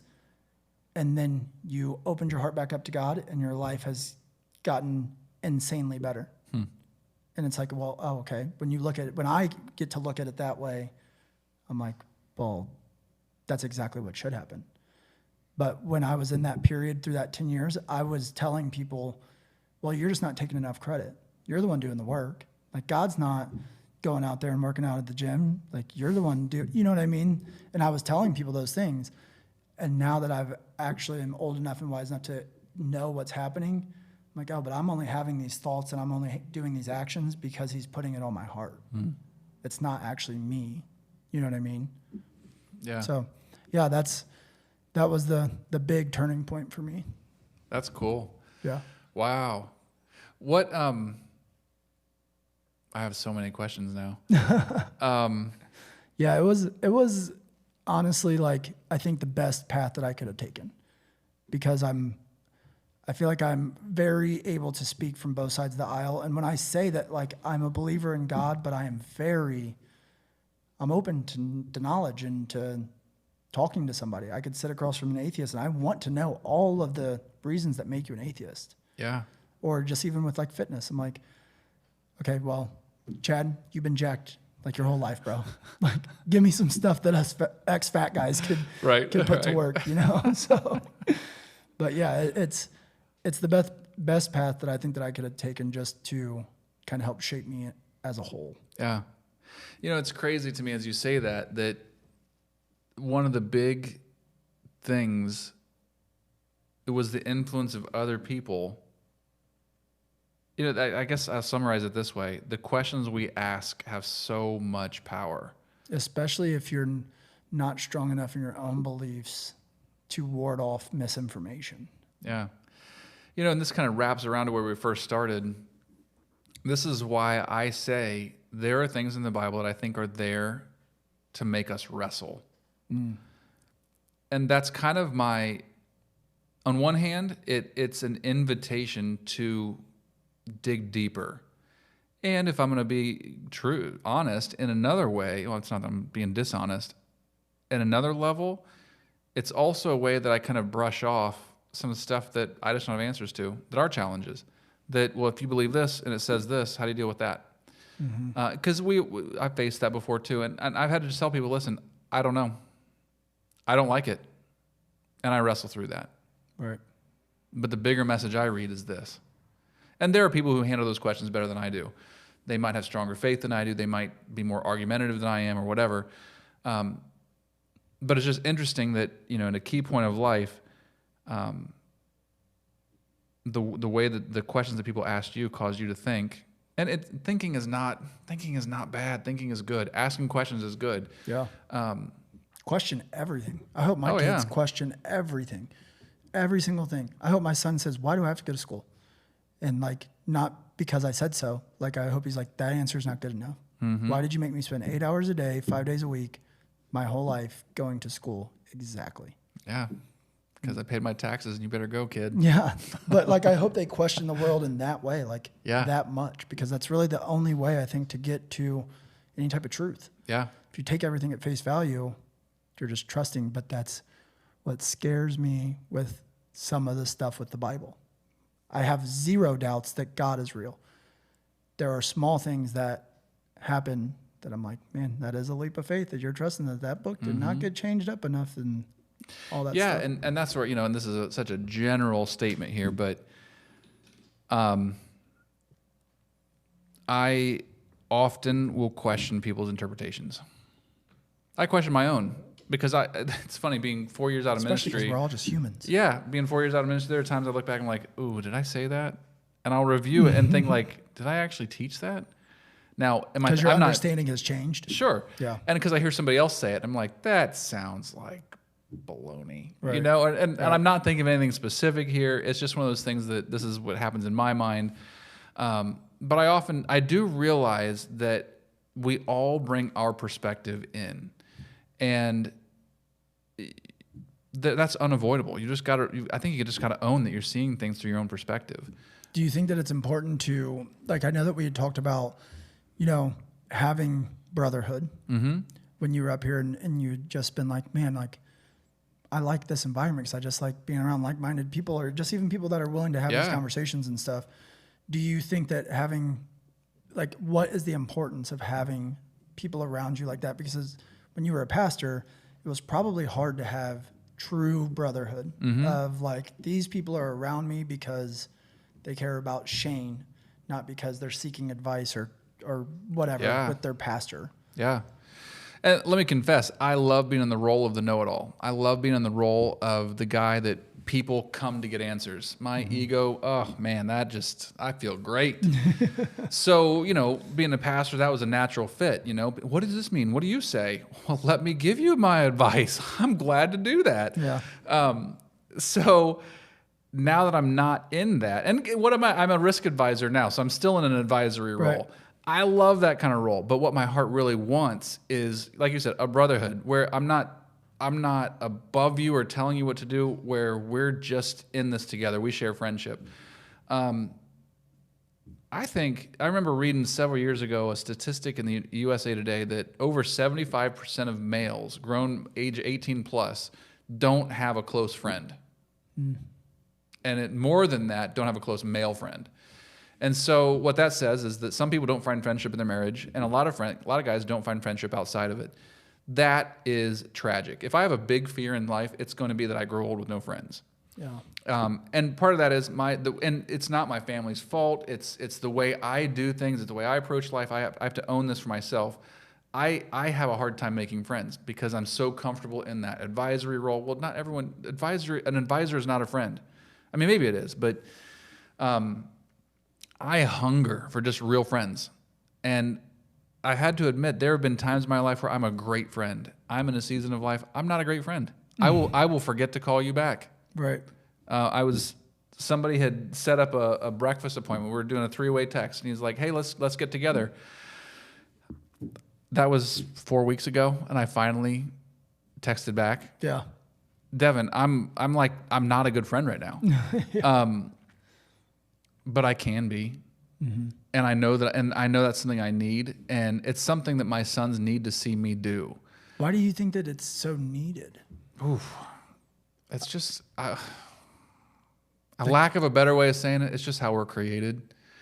But I think that because we crave community, we crave being. Yeah, I mean, we're not made to live life alone. If you took 1,000 humans and threw them out in the middle of a field and nobody knew each other, like they would create groups. Oh yeah, yeah. It coming through since 2020. The biggest thing that was eye-opening right away to me was we need each other. People need to be present with each other. Mm-hmm. I mean, it wasn't long before we were at the park sitting in chairs 20 feet from each other just to be close to each other. I remember we had a friend drive up from Columbus and we sat in our front yard, practically had to use megaphones to talk to each other, but we just needed to see each other. Yeah. But anyway, all that to say, it was one of my kids. They love Dude Perfect. Maybe your kids do too. Yeah, I don't know. Watched them in Columbus. Yeah. Yeah, been there, paid my money.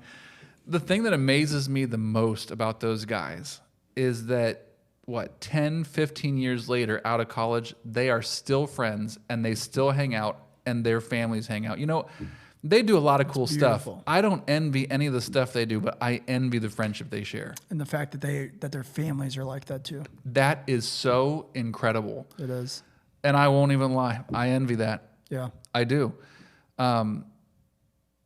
I don't know if every guy craves. In fact, I know we're all created a little bit different. Some of us, each of us, I suppose, needs community at different levels. But man, I miss the brotherhood I shared when I was in college. Now, granted, college, that's 20 years ago for me. Different circumstance, different life stage, different place. And the ironic thing is, I worked really hard in our church for everyone to have friendship. It didn't work for everyone, but it worked for a lot of people. It was hard for me to figure it out as a pastor. Well, it might be too, with you saying that the advisory role is your most comfortable role. It might be hard for you too, because for me, friendship it's more important than it's ever been about who I'm choosing to keep around me. I have, unfortunately and fortunately, smallened my circle, or smallened. Make it a word. Why not? I don't think smallened's a word. It's made my circle smaller. Yeah, there you go. And otherwise known as smallened. Yeah, smallened. But I have made my circle significantly smaller. Yeah. And to me, it makes me sad in some ways, but I know that it's what's best for me. And I think that the most important thing for me is I know that I cannot get better if I don't keep men around me that will challenge me, that will teach me, will also ask for me to teach them. Like that's the type of relationships that I'm craving now compared to the relationships that I did have, which it's not that they're bad or whatever. They're just not going to get me to the point that I want to be the best man that I could possibly be. So I wonder if maybe that's part of your lack of like other men because they're always looking at you for advisory. And you're like, man, well, maybe I want somebody to be around that's like, let me bounce my stuff off you and you give me some good advice. Yeah. You know, that's a good question. And this is where I don't have myself figured out very well. Because I love relationships and friendships that incorporate that, the challenges, the sharpening each other, the, whether you want to call it advising or not. For me, the challenge is to not be so self-protective, I guess. And sometimes I can use that advisory role to protect myself. If I'm telling you what you need to hear and what you need to do, then you're not going to poke around in my life where I think I'm screwed up. So I've had to just kind of humble myself and just get over and be like, you know what? Sometimes people are right and I need to hear it. Right. And I'm okay with it. I'm more okay with that. Sometimes I'm okay with it. Sometimes I'm not. I'm more okay with it than I used to be. Shedding some of your ego is one of the best ways that a man can grow. Like the best. Yeah. And for me, that journey was figuring out what am I afraid of? And I was afraid of being exposed, right? I'm going to be thinking about that tonight. I'm telling you, man. I really am. You got to think about what you're afraid of. If you don't know and you can't pinpoint it, you're a danger to yourself.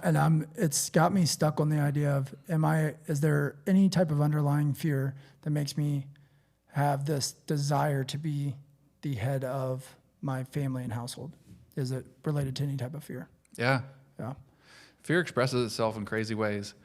And, you know, that's where I can, you know, I've some of the growth in my own marriage has been to say, okay, we're fighting right now because I'm afraid of whatever. And that opens up a whole new conversation. But anyway, back to friendship. Yeah, that's one of those things where, you know, for me, my dynamics, and listen to me, I'm going to make excuses right now. You can call BS on me at any moment you want. 4 kids, I feel like we're always just waiting on like the next fight to happen.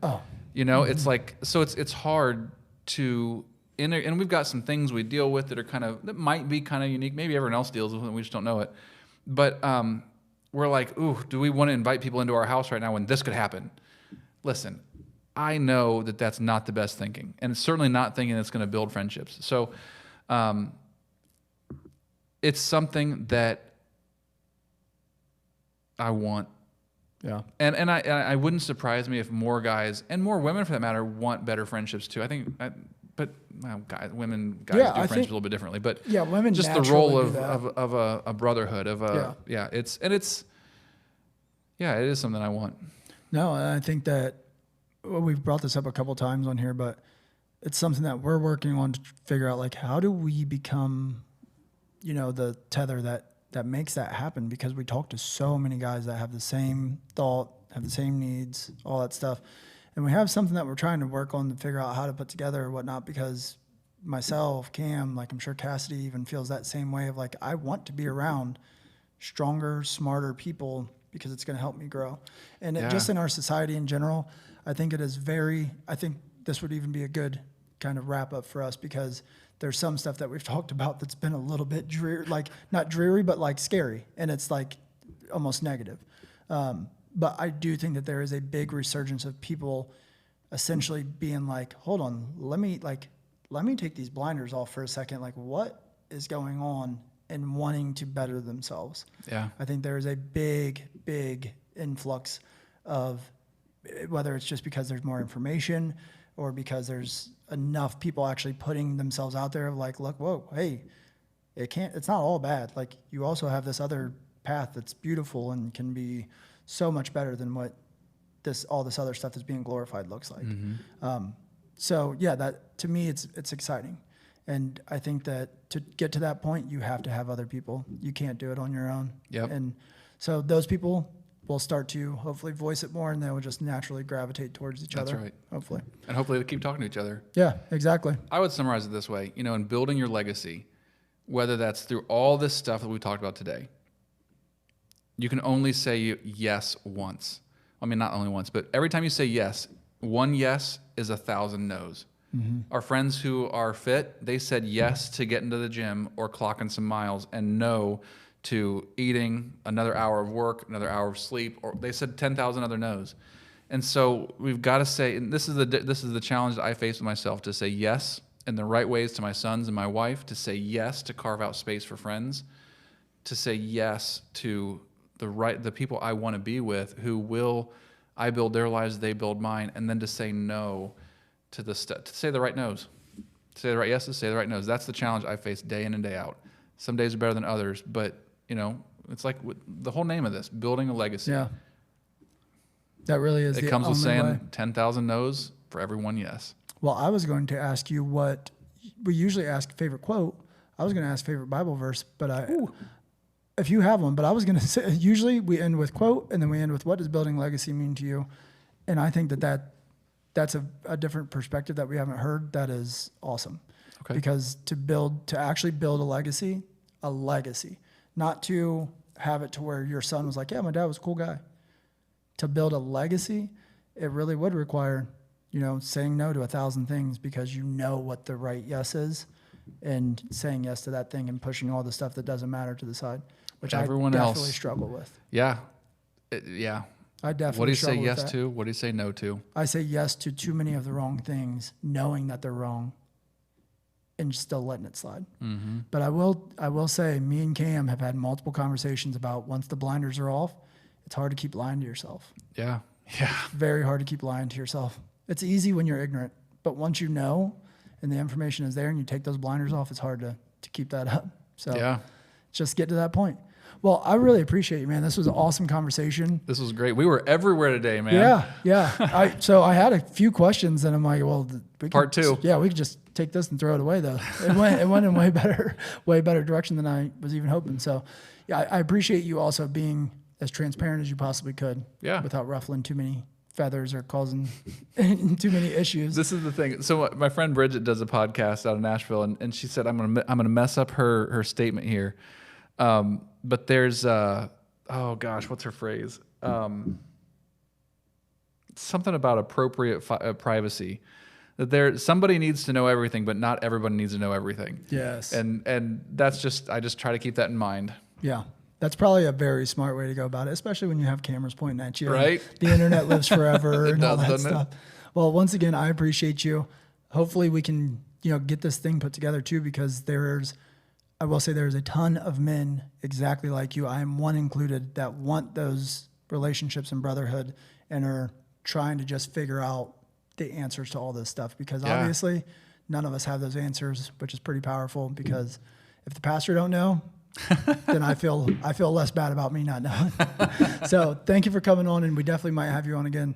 Love to do it. Love what you're doing here. More. Thank you. I appreciate it. Absolutely. Well, thank you guys for tuning in. I appreciate you guys as always. If you stuck through the rest of that, please give us a like, follow us on all of our social media platforms. We want to have more discussions to dig deeper on all these topics and, just keep getting better and not leave ourselves wanting and needing more. So as always, get out there and make your last name mean something.